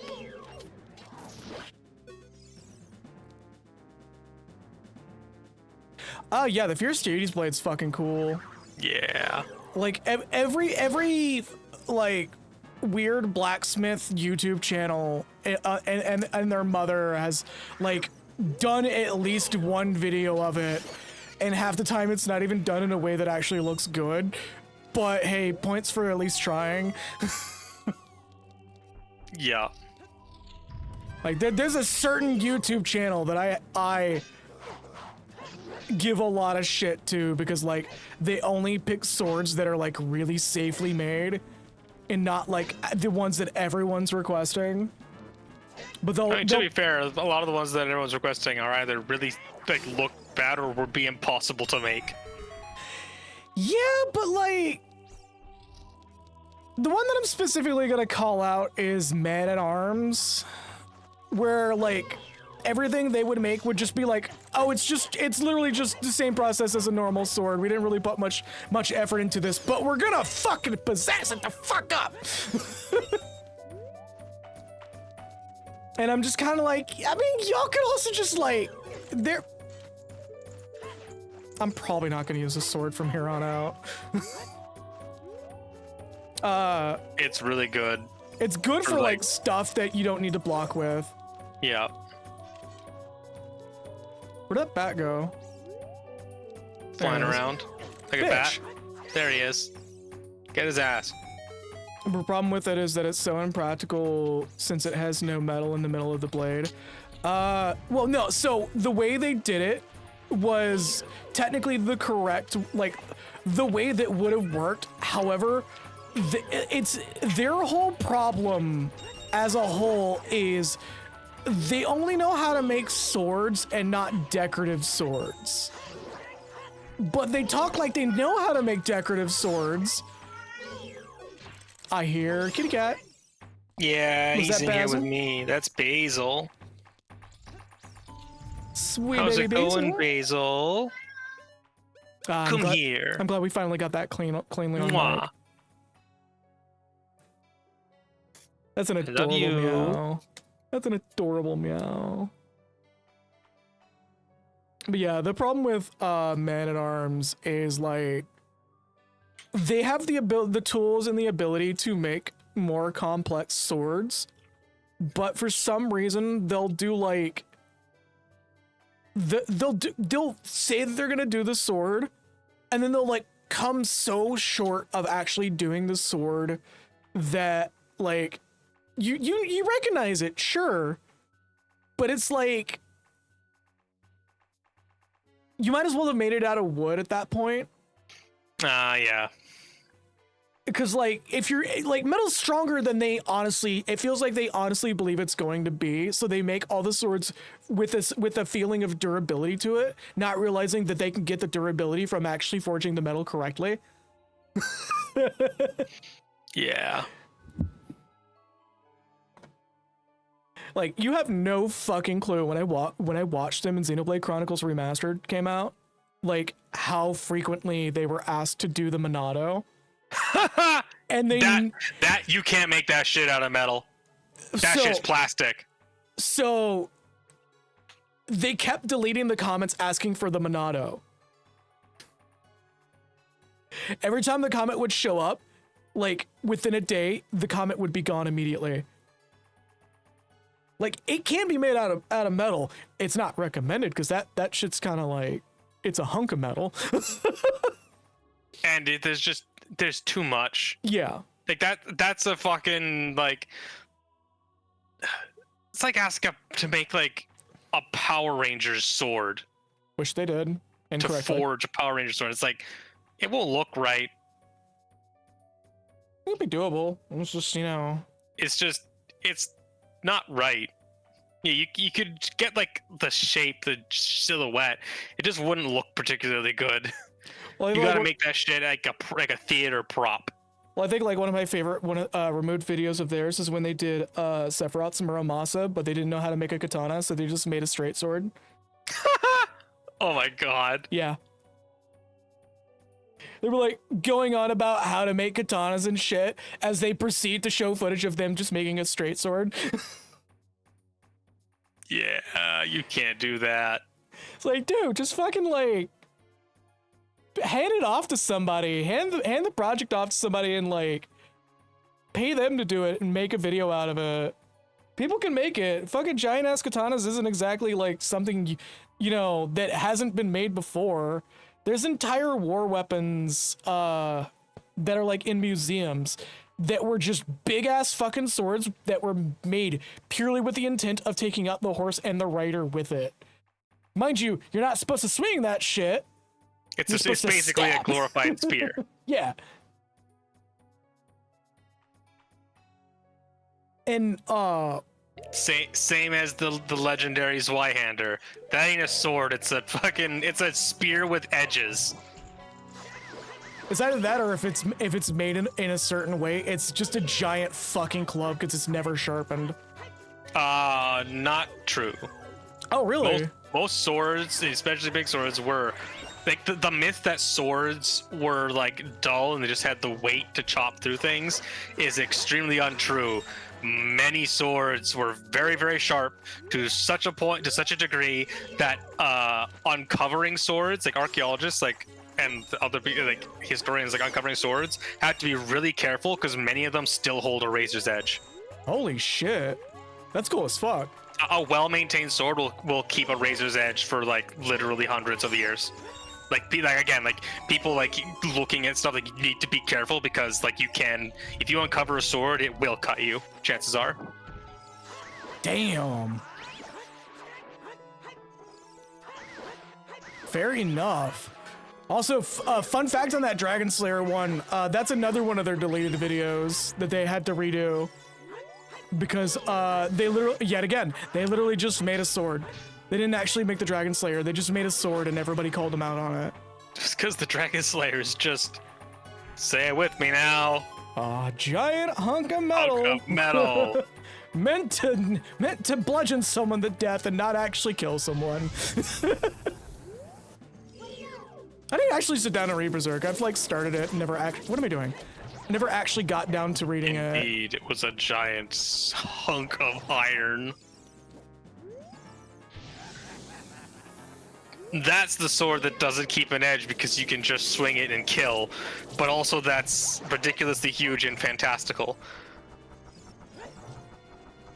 Yeah, the thing about a lot of fuck off oversized swords is like, okay, now do an 8-hour march carrying that. Yeah. It's why even like the big swords like claymores and like again the infamous Zweihander were long and usually thin. Sometimes jagged. No sword was well. Flamberge was a specific thing that was like an evil like war crime essentially. Okay, I'm letting this guy fucking reset. I'm not dealing with this bullshit. But yeah, a lot of old swords were like long and thin, and even like swords, like the blade was usually maybe like 3-4 feet in length. Oh, he resets. That's right. Yeah. Like again, you even look at his Wayhander, and like the actual blade is like not the entire sword. Yeah, I think it's like. Wouldn't also part of it deliberately not sharpened so somebody can actually like lift it for a heavy strike or some shit?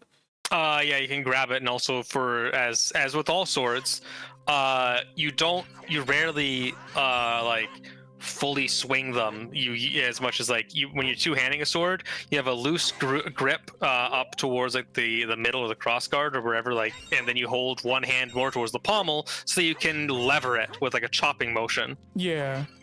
Because you can get a lot more force with a lever with your sort of your right hand or acting as the fulcrum than you can fully swinging it with your arm. Yeah, didn't fucking I think it's a YouTuber called Robin Swords or some shit. Him cover like the actual arts of swinging those things around. I wonder how often folks actually did pommel strikes. Very commonly. Yeah, almost like using a hammer. You're gonna get a lot more force from that lever action than you are from actually using your muscles. Yeah. Your hand is the fulcrum, and for pommel strikes, again, very very frequently, because in a fight, there's no rules. Every man for himself. You swing Yeah, in the that first shit stage 'cause of you're a night scared duel to looks death. more like a wrestling match than a fencing match. You just go at each other. What happens if you lock swords? You have an elbow. I would say there's kind of a reason why, like, I think a lot of the sword handling gloves had like full fingered and then like this really thick piece of metal on the other hand, just for like punching the shit out of somebody or some shit. Yeah.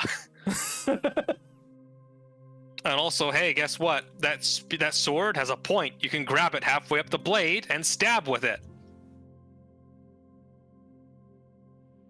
That's like one of my favorite facts about armor is how sorry, I'm taking care of something while I'm standing here.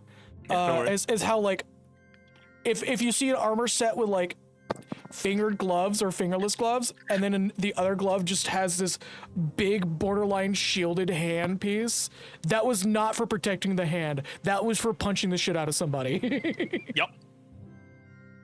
You were not using that to save your hand. Everything that could hit that thing that you would be using to save your hand would in fact break your hand irredeemably.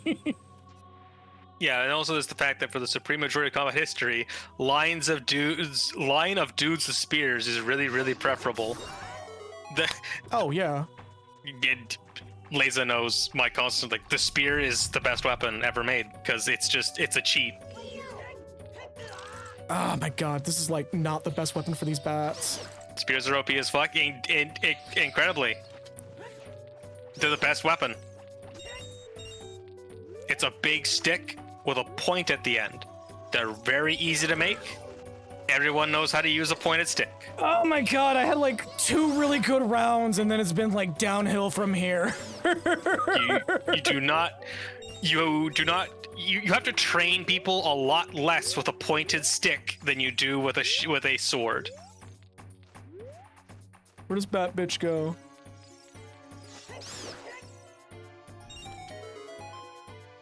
It's like, oh, you have like, again, it's also like, yeah, there's like a guy coming at you with a sword. What are you gonna do? Well, you have a long pointy stick that is longer than their sword. Congrats, you win. Pretty much. Yeah, the taller you are, the longer you reach with a spear. That's why I was like, fucking, like, killing myself laughing at the start of when I was playing Horizon Zero Dawn, when like that guy, a character dies. Spoilers for fucking Horizon Zero Dawn. A character dies near the start, and he's fighting like, he has this like big spear, and he's fighting a guy with like, I think a knife or like an axe. It was an axe. If it's the scene that I think it is, it's an axe. It's like right at the start. It's so like, bro, you have a spear. Like, why are you going in? Everything about that scene feels like the directorial decision of Prometheus of running with the giant disc and not to the side of it. You have a spear, bro. Poke him. Like, for all intents and purposes, some of those motherfuckers should have won the battle, and yet they died like a bitch. Like, at least, yeah, man got Fire Emblem weapon triangle. Like, the least you could have done is have him get shot, Yeah. like all those other people. Don't have him lose to the guy with a tiny axe when he's got a spear. Especially when, like, I think that same dude that kills the guy gets killed by another person with a fucking spear. Anyway, the moral of the story is that spears are awesome. And and basically ran the entirety of, like, warfare. Like, we're the central pillar of all warfare ever until they invented guns. Yeah, but say guns is like the only thing that counters spears, really. And before that, like, even like the bow and like then the crossbow were like, hey, we have a new thing to like, we have a new thing to complement the spear. And even then, even then, when we had guns, you shot your gun, and then you turned your gun into a spear. Well, not only that, but like, technically crossbows and bows could still outpace a gun because gun loud. You don't know where that arrow's gonna come from. It's gonna hit you. I love this. It's like, yeah, because even when the guns were being like turned to the primary focus, they also used those guns as spears. Yeah. Oh, I gotta wait for because the screen spear is level. just that good. It is only really in the last like century that we have seen the entire phasing out of the spear. And it took until like after World War II. I think this is the only room we need the water breathing part. So I genuinely think some pirates were natives or learned from natives to use bows because yeah, they literally Yeah, it's like you don't make a noise with a bow. You make a noise with a gun because that's powder and explosives going off. Bow is just like, yeah, you're just gonna fling this bitch as fast as possible. And they're not gonna see it. Well, they'll see it, but it'll come very quickly, and they probably too late. And they might hear it, but it'll be too late. Yeah. Those things can whistle. Those arrows. I'm like spending way too much brain capacity also reading the chat and doing this at the same time, and it's very clearly harming me. Oh yeah, and also they make your arms sore. Yeah, the old fucking bowman's arm. Yeah. Have like the misshapen shoulders because they use a bow and it's just like, yeah, I'm right-handed. Can you tell? Just fucking big ass shoulder.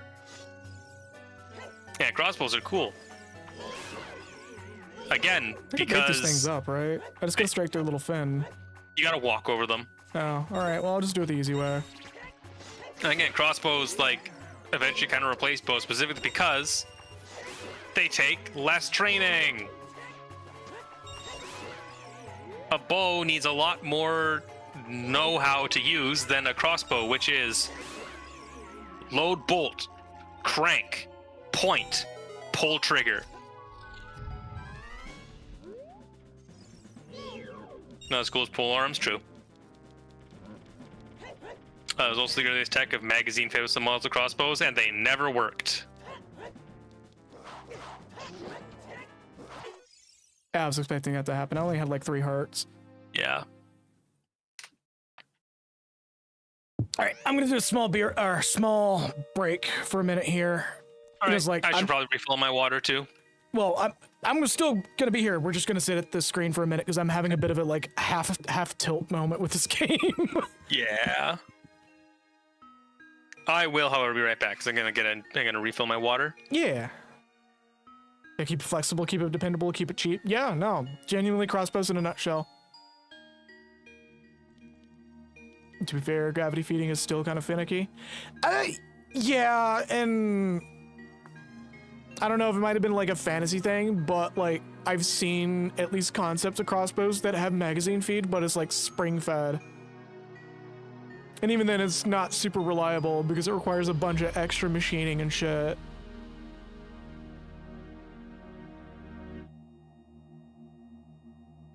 Oh goodness, hold up, I'm gonna do a standing stretch for a minute here.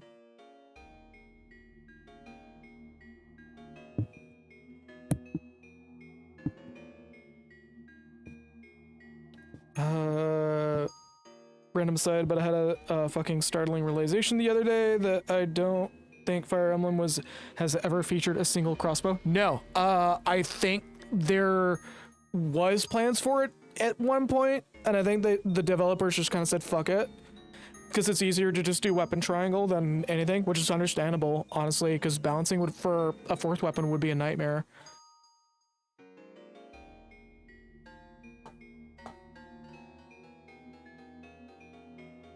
I used to play a lot of Fire Emblem, with it like pre-awakening. I'm back. Welcome back. I'm doing What's a up? standing stretch because my leg is kind of like being a little fussy right now. Yeah.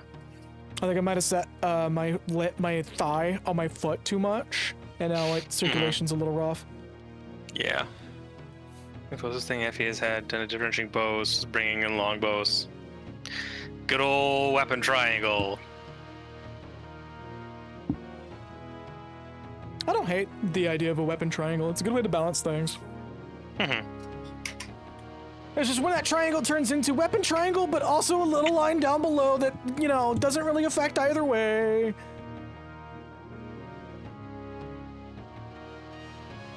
I mean, you know what they could do with the crossbow? Do what fucking Koei Tecmo did when they introduced a crossbow using character in, I think, Hyrule Warriors, where they made it less a range character and more just a immediate vicinity, like, melee-ish character. Where fucking Linkle, the weird femme Link that for some reason they decided to not make that one super bright for reasons that I don't want to get into. How her crossbows were like technically melee but not. Shotgun equivalent in Fire Emblem would be hilarious. Yeah. Oh yeah, no.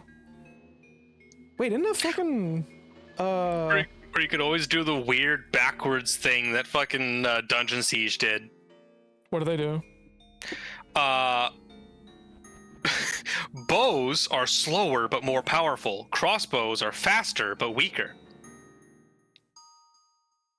That's not how that works, but okay. It's so weird. I wish Dungeon Siege was still compatible with modern computers. I loved that game as a kid.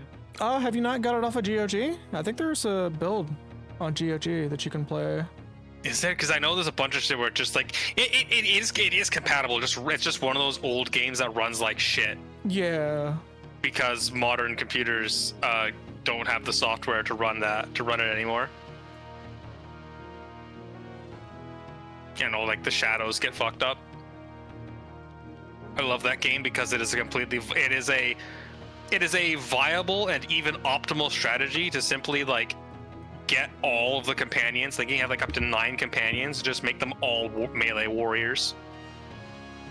All right, I am back to normal on my leg. Oh, I know why my leg got a little numb. I need to stop doing that. I put my my other foot in my chair pressed against the side of my leg, and that apparently screwed my circulation a little bit. That'll do Okay, it. let's restock a little bit.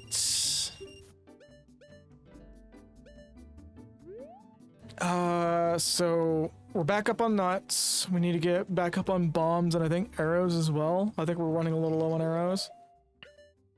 Yeah, a bit. Only a Bombs are more smidge. important. Yeah.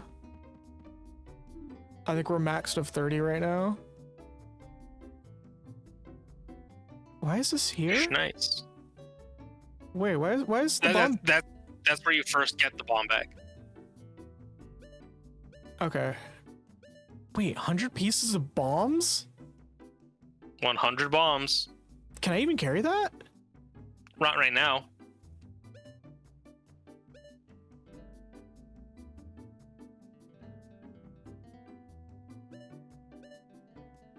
What's my mag? Is it 20 or 40? I think it's 20.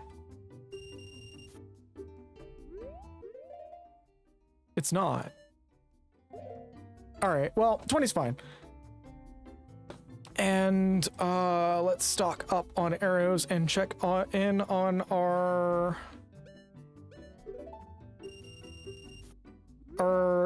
dwellers, see if anybody's got anything new to say.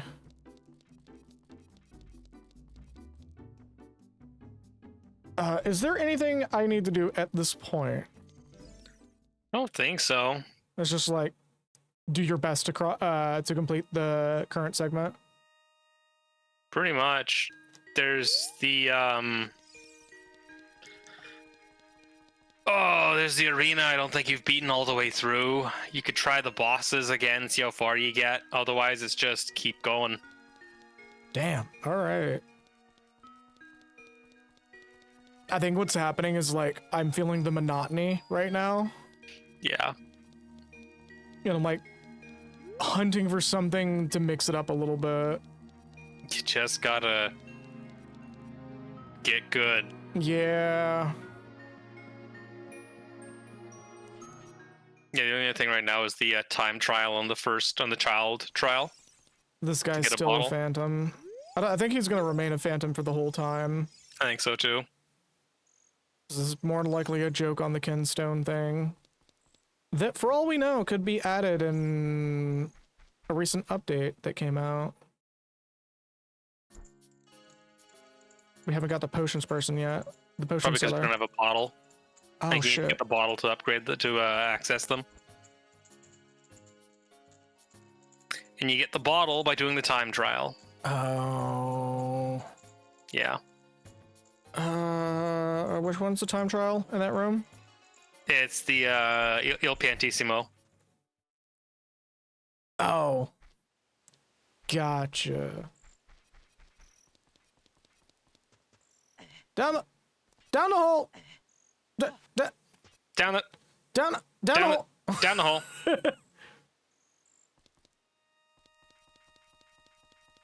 Oh, all three of the chat bot messages just went in super fucking rapid succession. Sorry about that, everybody. Yeah, you gotta beat the child trial in 11 minutes. Oh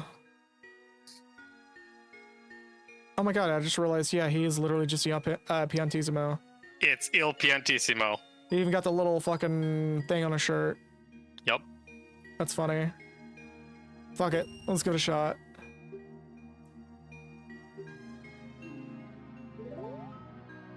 Oh, he just throws her ass in there. Yeah, you go right in.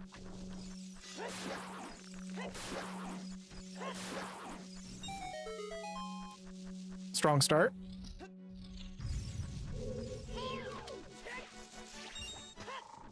Right.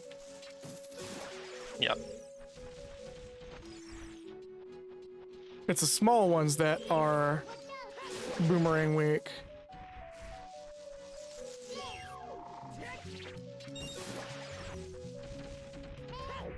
Come on, open up.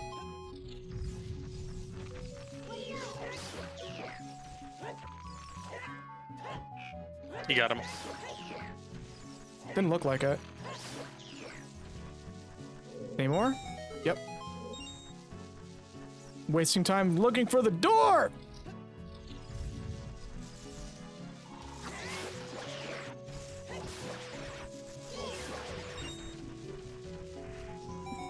Damn, that was clean. Yeah. Can I hit him from here? Yup. I think I'm stuck though. Nope. There you go. I don't think that was intended. You'll find a lot of enemies can be just brute force by just like by just targeting them and just doing the thrust with the big sword. Yup.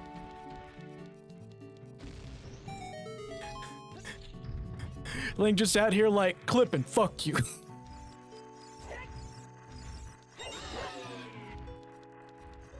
Gotta get the other guy.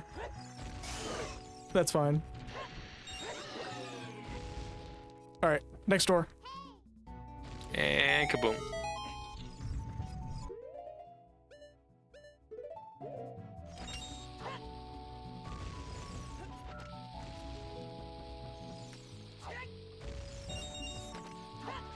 Fuck you.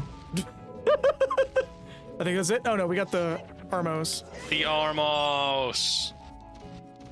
Soda.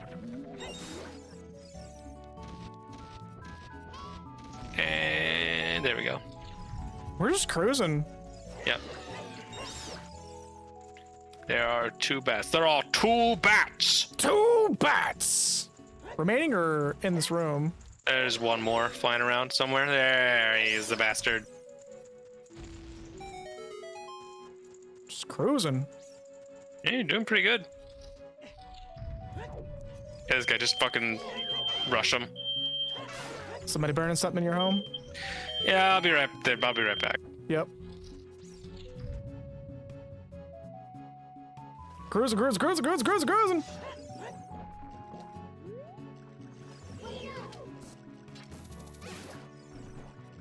But break it.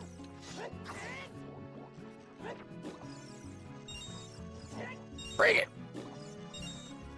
Break it. Bitch.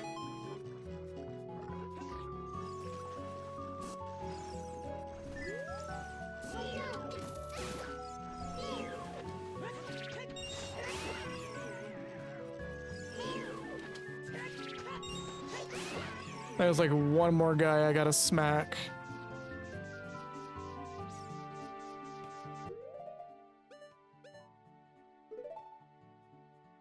Hooray for fire alarms.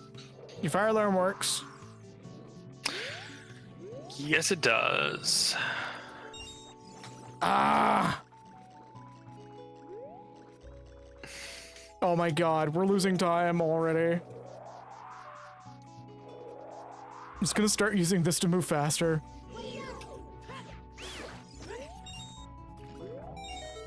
Go! What are you doing? Get the fuck out of here! Get out of here!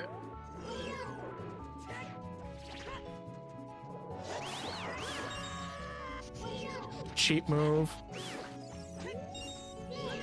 God damn it!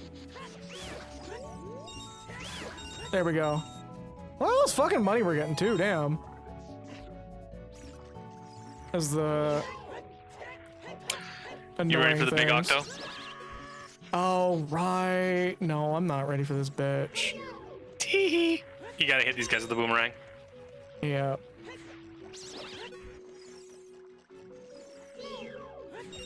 I'm not ready for the octo at all. I will never be ready for that bitch.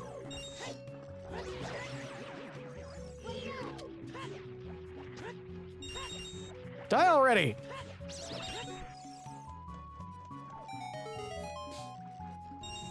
Yeah, I'm glad to get everybody else fucking quoting the old G.I. Joe PSA. That's fine.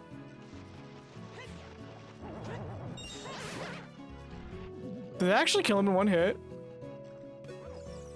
Oh my god, that's funny. Alright, we're good. Yeah, you're good. There you go. Go find that door. Pick up that can. Pick up the car. I will never get over to the fact that it's literally Barney just fucking with Gordon. Pick up that can. And the little got him to pick up the can.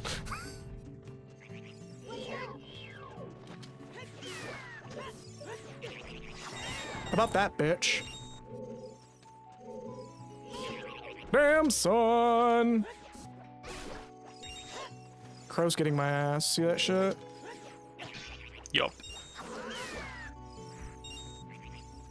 I'm getting the caw kicked out of me. Is that it? Yes. Are we gonna barely make it?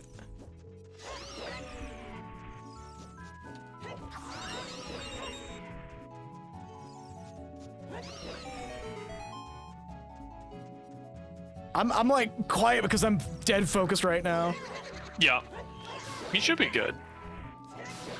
I forgot I have to like not Z-target them. Yeah, the ghosts. Yeah, Just run up and slash. like this guy right here. No. Just brute force his ass. Just go. Look at him go. Damn it! I moved too quickly.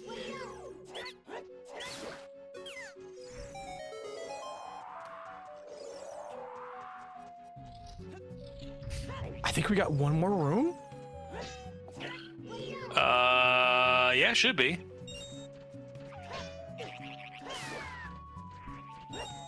These fucking wolves. Oh my god! Just attack already! Level the sword is so big the hitbox just reaches all the way through them and hits their tail. Pretty much. Just full skewer.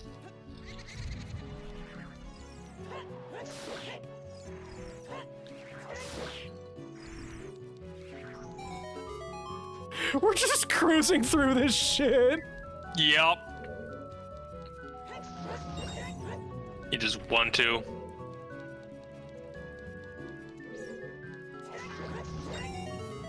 All right, give him the stick. Don't give him the stick. I think there's like 2 or 3 more rooms after this. Maybe 1. Yeah. I think one of my favorite ones is just Who Wants a Body Massage? As he's like handling a power line and shit. I'm just going down there to fuck with him. My favorite is the one where the guy just comes in and starts talking like a fucking alien and vaporizes the kids. Yes! That's such a good one!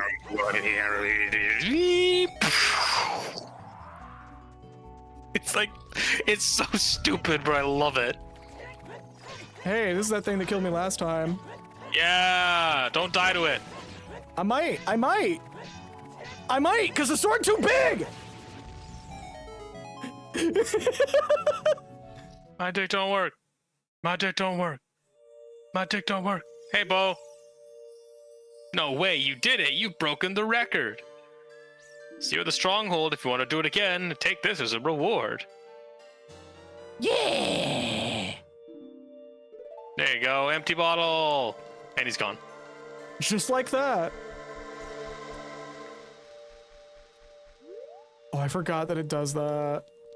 We've not seen a victory in so long that I forgot what these rooms look like. I don't know if that says anything about me or about how I'm performing. I don't know.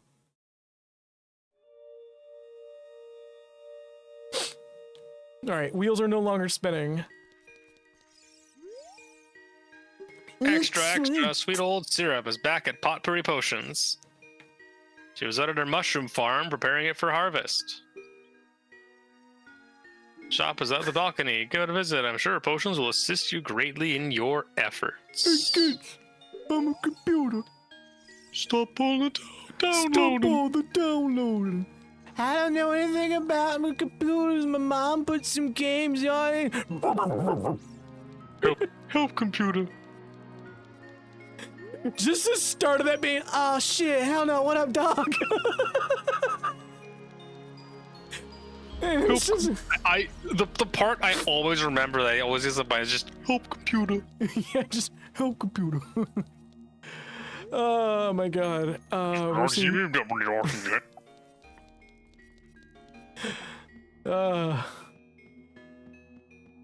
we gotta see old syrup.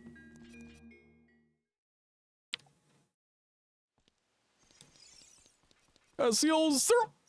Syrup. Your weird ass fucking pottery house. Syrup. Oh, you're a custom NPC. Yep, that's syrup. Yo, advanced potion?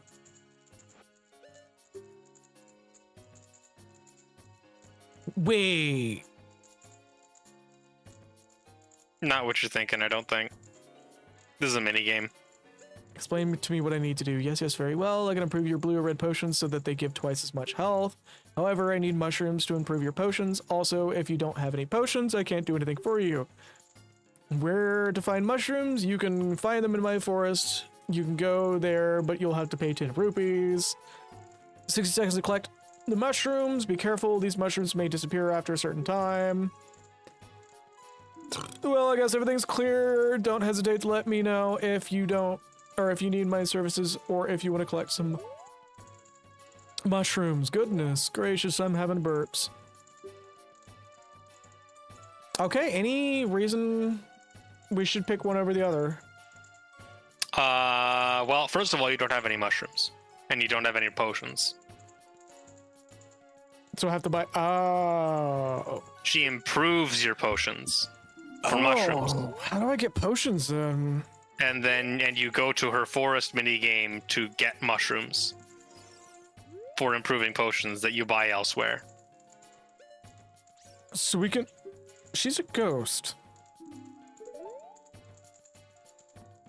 No, she's just a witch. No, that's just her fucking her really sick sleeves. Yo, Yeah. put some extra Syrup curl in that shit. she's the witch. She's always the witch in in Zelda games. Oh right, I just never seen her in 3D. Well, She's okay, never been I never in seen 3D. her in 3D on the N64. She's never been in 3D, I don't think, ever. Link's Awakening, I believe, the remake. Oh, right. I remember that, like, if she's the same witch, that's who that is. With Yeah, a, so with a it bit would of a be her. design spin. So technically, yeah, she's kind of based on the or this design is based on her the Oracle designs for her, Nice. which is where she has her her apprentice Maple. Oh, that's right. I forgot that there's an adorable thing. Maple, who in Link Between Worlds is the most adorable character in the damn game. And she's tsundere as fuck. I don't think she's in Link Between Worlds. I think. Oh wait, she's in. Maple She's just specifically. it's a character with a different name. It's Irene. Oh right. Yeah, I think that's.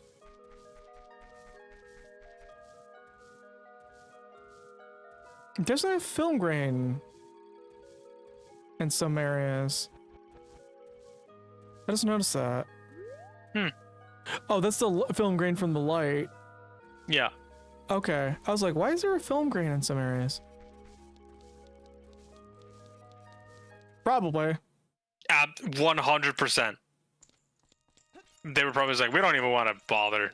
Oh, Oh, hey, you killed enough enemies for the next reward. You died 27 times. You Here. killed a shit ton of enemies. Have some money. Have a shit ton of money. What's my next milestone? 2,000? Cool. 2,000. I wonder if he gives us something after a while. I had to stop for a moment, and then I saw Walter Hartel White, and then I was like, oh, this dude's literally just came in here and hit me with the fucking Breaking Bad copy pasta. Man, what's your problem? It's a guy named The Noise 64. I think he got obscured from chat. Oh, I can see them. Okay. Oh, it's just because you're moderator, I think. Yep. Yeah. I don't know, actually. He's not really doing anything inherently harmful. Not yet, at least.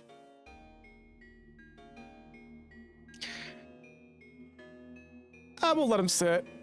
The map of this temple looks like a fucking stim pack. Oh, I always thought it looked like a face, personally. Really? Yeah. Hold up. You see my mouse? No. Oh. Wait. Now I do. Where do you see my mouse? Wait. No, I don't. Here, hold up. I will. Use Oh, my is ears. this like See like, the he's little, like the is little this eyes the right eyes? there? And he's kind of the like a little big yelling nose, mouth. and just like, ah! Yeah, I see it. Yeah. That was like the first thing I made a comment on when I saw the map originally. I was like, that looks like a face. Me when I step on that fucking Lego. Right? Oh. Oh my fucking foot! I never see it. I don't know. I still see a stim pack. Let's go. I can see the stim pack thing as well. I'm gonna give Let's this go one. I'm gonna give this Okay. one more. Wait, what? I was about to say let's go check to see if there's anyone else new, because see if it loaded in the guy who sells potions, but we can check after this. Yeah, we can check after this. I'm gonna use this as like my last round before we do like wrap ups and then Send Buddy, everyone over to Queen. do what? And then send everyone all on over to Queen. Yeah. And then I get to spend the rest of my night watching her streams because her streams are fun. They are. I think she's doing Epic Mickey now. Yeah, that's right. That game that I'm genuinely curious about. Michael's epic fail. Michael's epic fail. That's funny for several reasons, and one I can't say on stream.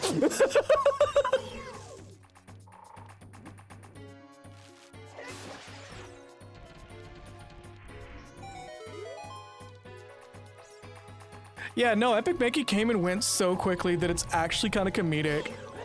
It's like a really good game too. It's unfortunate how poorly it did, but at the same time, considering I think it was a Wii exclusive originally, it kind of makes sense.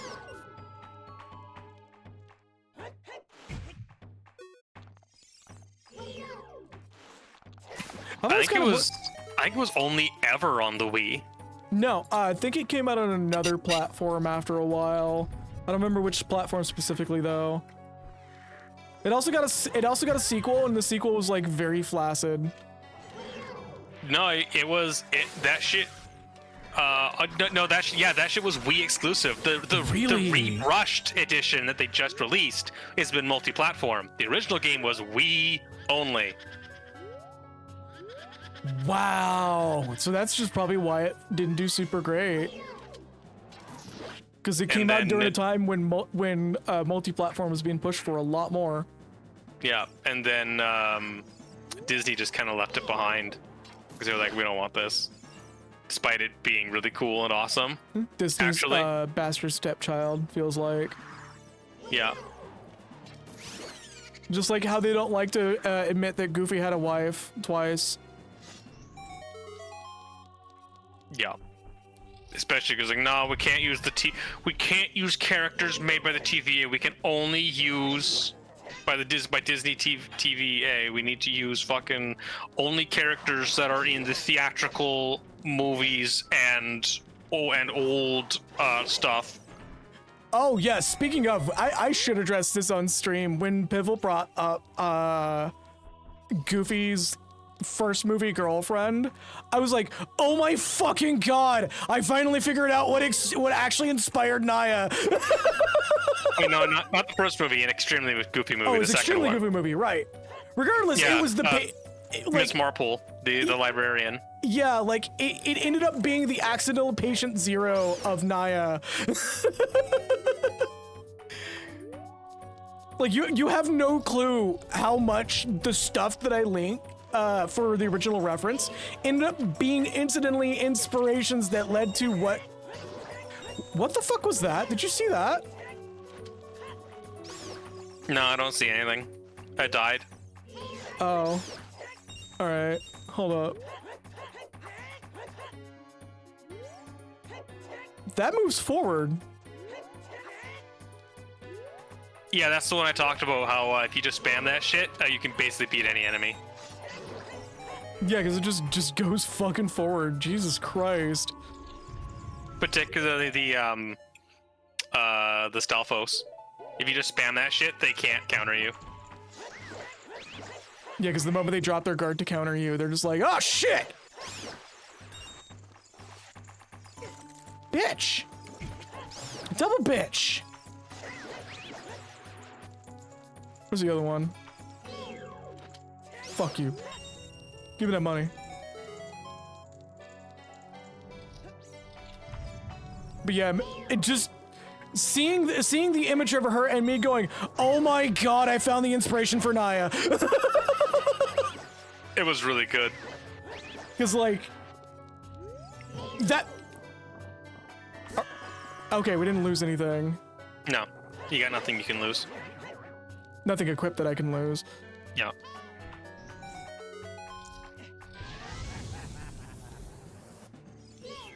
Should I use the sword for him? Mm-mm. I don't think so. Oh no, it does the same amount of damage. Never Yeah, I mind. was about to say, the sword's got, like, better reach. Bitch!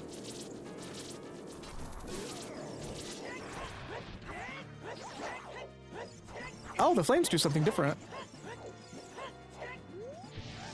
I've never actually had that go off before. Normally I solve the problem before, like... Yeah, I don't think I've ever seen that either. That's cool as fuck. I like that. Never once. Oh, no, it was super cathartic. Because it, like...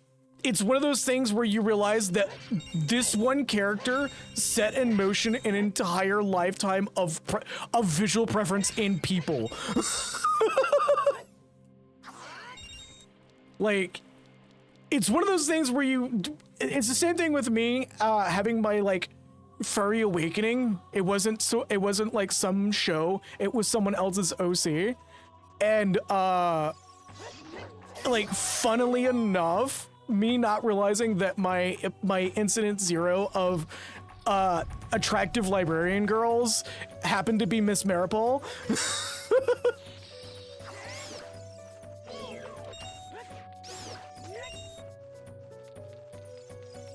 Come on, bitch! Still got me. I'm really botching this. I think it's because I'm like dedicating brain power to talking. I'm having one of those, like, difficulty entertaining and playing at the same time problem. Yeah. We're probably gonna wrap after this run, do some cleanups in the hub world, and come back another time. Yeah, sounds good to me. Because, like, I'm having performance drops. Not, like, performance drops on stream, but, like, me playing video game performance drops.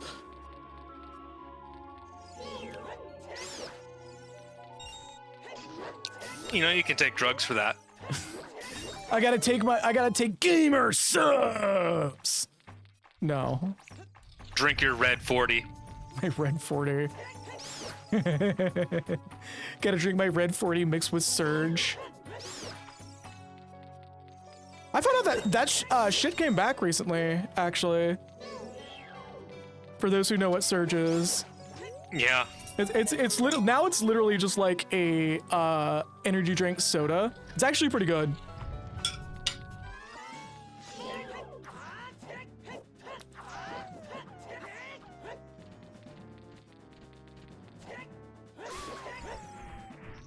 You have to. It's actually pretty good. I don't think it's up here, but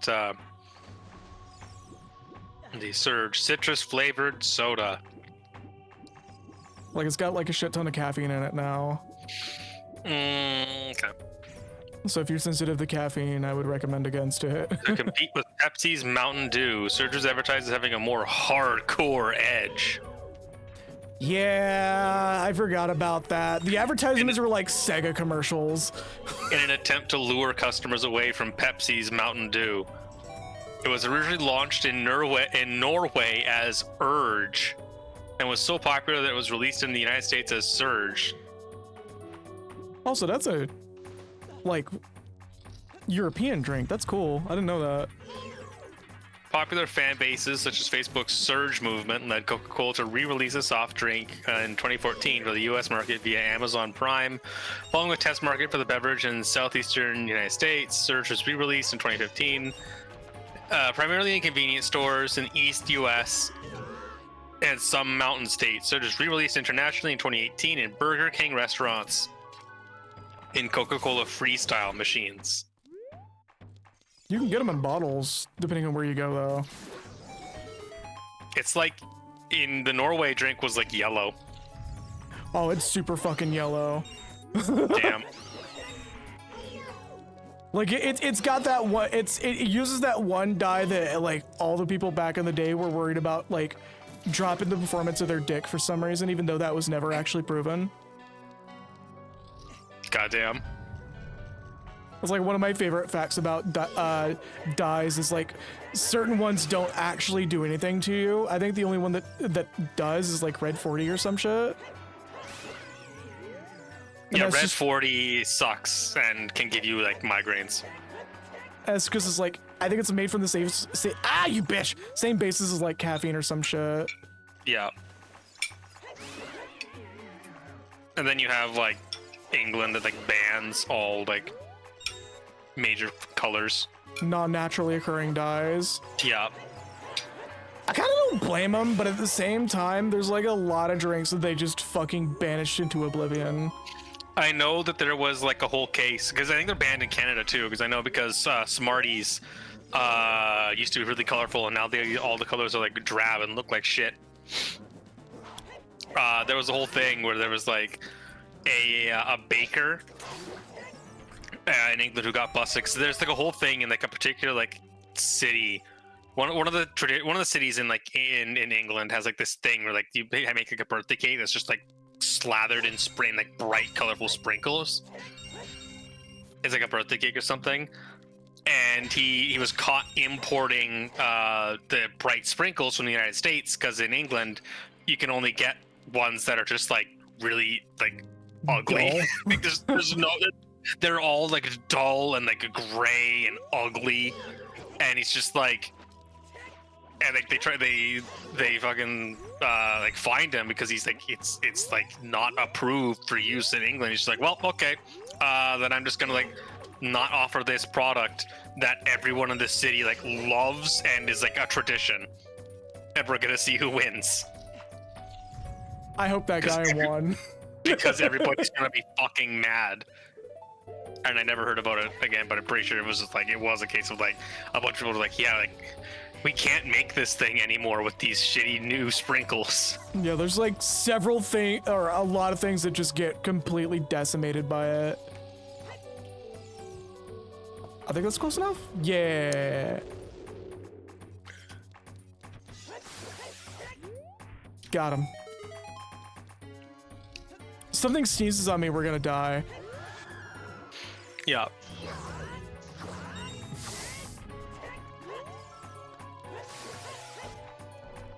I think that's kind of the, like, thin wire that I wanted to be working on anyways. Oh yeah, they go to a corpse and eat it. Or, well, they show the animation as if they're eating it. Yeah. But remember, they're not zombies. They swear. Alright, when's the bat's gonna fucking get me? There we go. I knew it was coming! I knew it was coming! It's just one of those things where I'm just like, yeah, that's gonna fucking happen. Oh wait, we got 507. I thought 500 was their cap.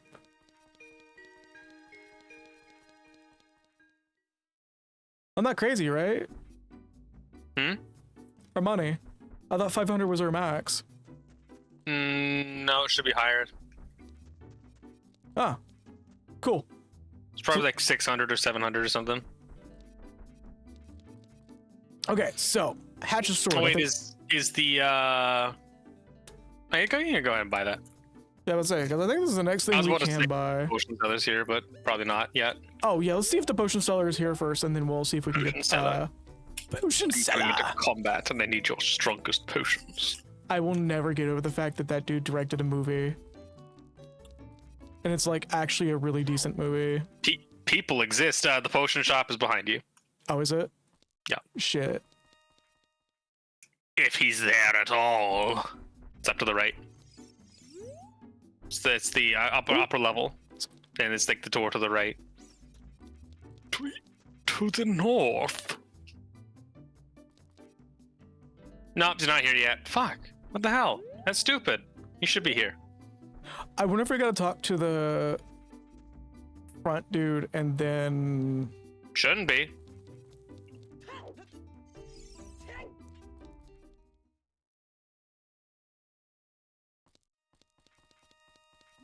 No, okay, weird. Alright, well, I'm just gonna get the sword done. Have fun with your useless bottle. My useless bottle? I mean, if we fight Ganon, I can use it. Oh, wait. No, wait, it is in this game, isn't it? Was it this game or... Yeah, no, because it's Bugnet in Link to the Past. This game, Ocarina of Time, you use the bottle on Ganon's balls to send him back. Yeah, you can. Yeah, because of the weird properties. Yeah. It's actually faster than the sword. I think that's it for that. Oh wait, hold up. What the hell is that red thing? Do we already have that already, or is that something else?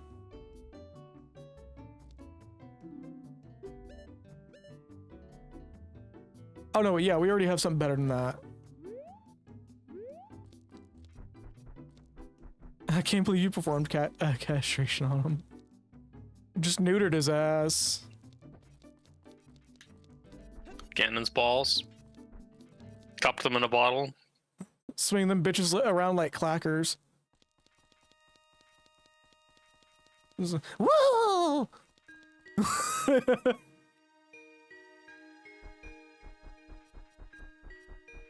think there's one more person we can talk to that might have something a little bit different for us since we got a new item, I think? But I think it's out of our price range right now.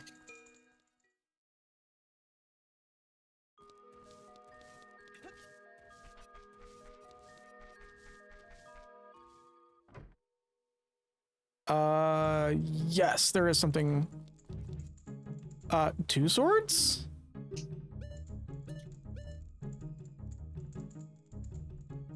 Oh yeah, you can, it increases the damage of the sword you're currently holding. Oh, that's neat. And the advanced arrowhead, which is more arrow damage. I think did we get blast powder? Yes, we did get blast powder. Okay, and we can't get it a second time, I would assume. Yeah.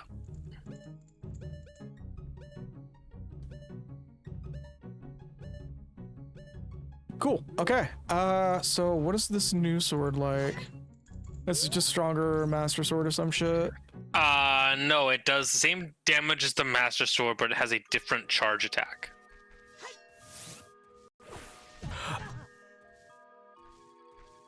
Okay, I swear to God, like, mod makers must share ideas. So in the other ROM hack that I mentioned before, Indigo, there's an ability that replaces your spin attack that is literally just this. I mean, they said there's already something that is a reference to another ROM hack, so I wouldn't be surprised if they just like go like, hey, that's a cool idea, I'll use that in my thing. Yeah. This is probably a reference to, specifically, it's probably a reference to the old Pegasus boots from, from the 2D games. Mm-hmm. Because you just run with your sword forward in full speed. I'm sure this sword will actually probably there we go. handy. Someone new. Hey! Extra. Rolf! I saw him wandering around. He's probably up on the 2nd floor. He was telling me about what he knows regarding bows, so he can give you a tip or two. Okay, he's just some guy. Some guy! Great. He's one of the NPCs who just is there to talk to you. Just a chat. What's your name, your link again? Trungus. Trungus. The Legend This of is Trungus, Trungus. the hero of time.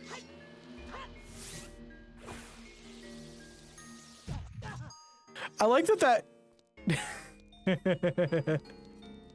I like that, like, when you hit the ground, it gives you iframes, technically.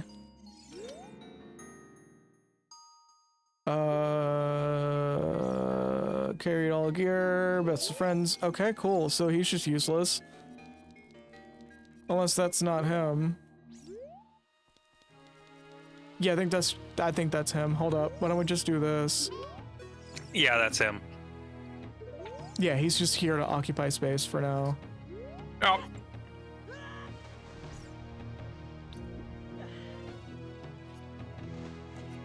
So what I want to do now...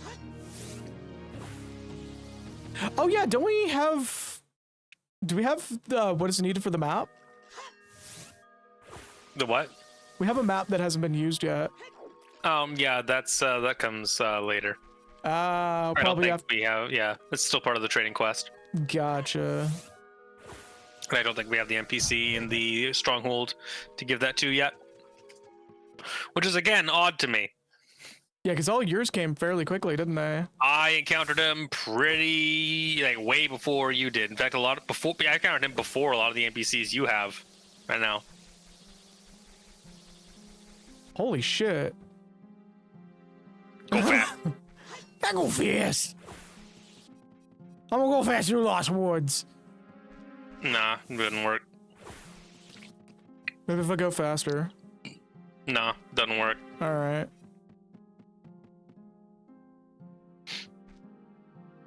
Uh-oh. Nah, doesn't work.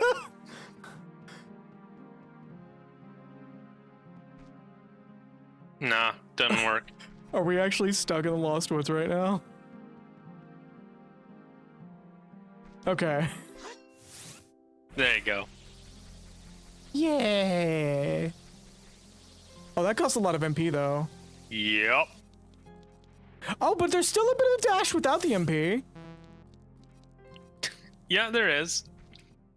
It's notably faster. New. Bidding, bidding.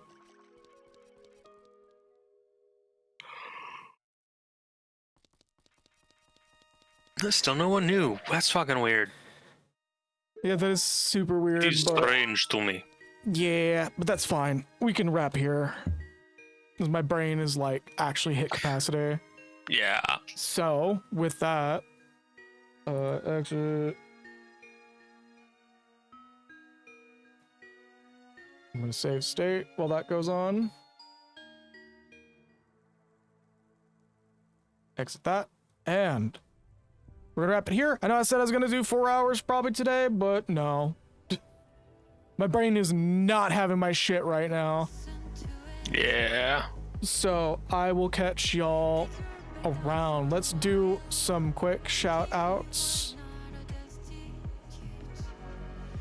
Oh, I'm glad my vertical didn't record it with any game footage whatsoever. Thanks. That's my fault. Starting with the top. Laniakia AI, thank you for the follow. And I think that's the main one for today. No donations or anything like that. But we are going to have some monthly shout out or everyday shout outs for the people who have contributed outside of Twitch. Zolani for the donations and the sound foam of $50 from Zolani. Leza for the $20 yesterday. And Malkin for the coffee donation during gay baby jail time. With that, thank you all so very much for watching. Let's go ahead and get y'all prepped up for a raid. I'm gonna raid y'all off to... That is not something I was expecting to see today. Oh, thanks Twitch. I'm just gonna cause Firefox to shit the bed for a minute. Yeah, let's go.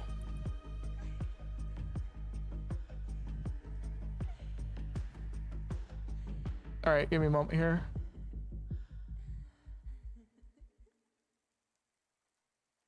Nope, don't start the stream. All right, we're gonna raid y'all off over to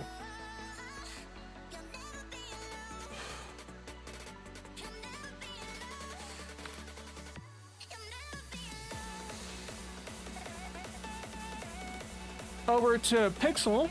So for the Queen Kaiju Pixel, I don't have a raid phrase, but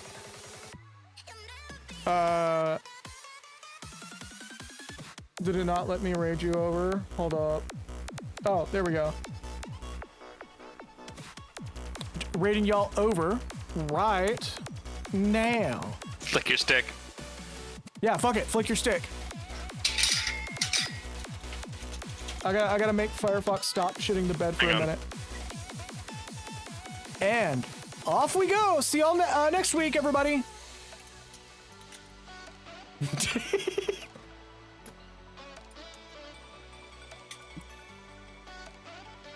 I gotta figure out why.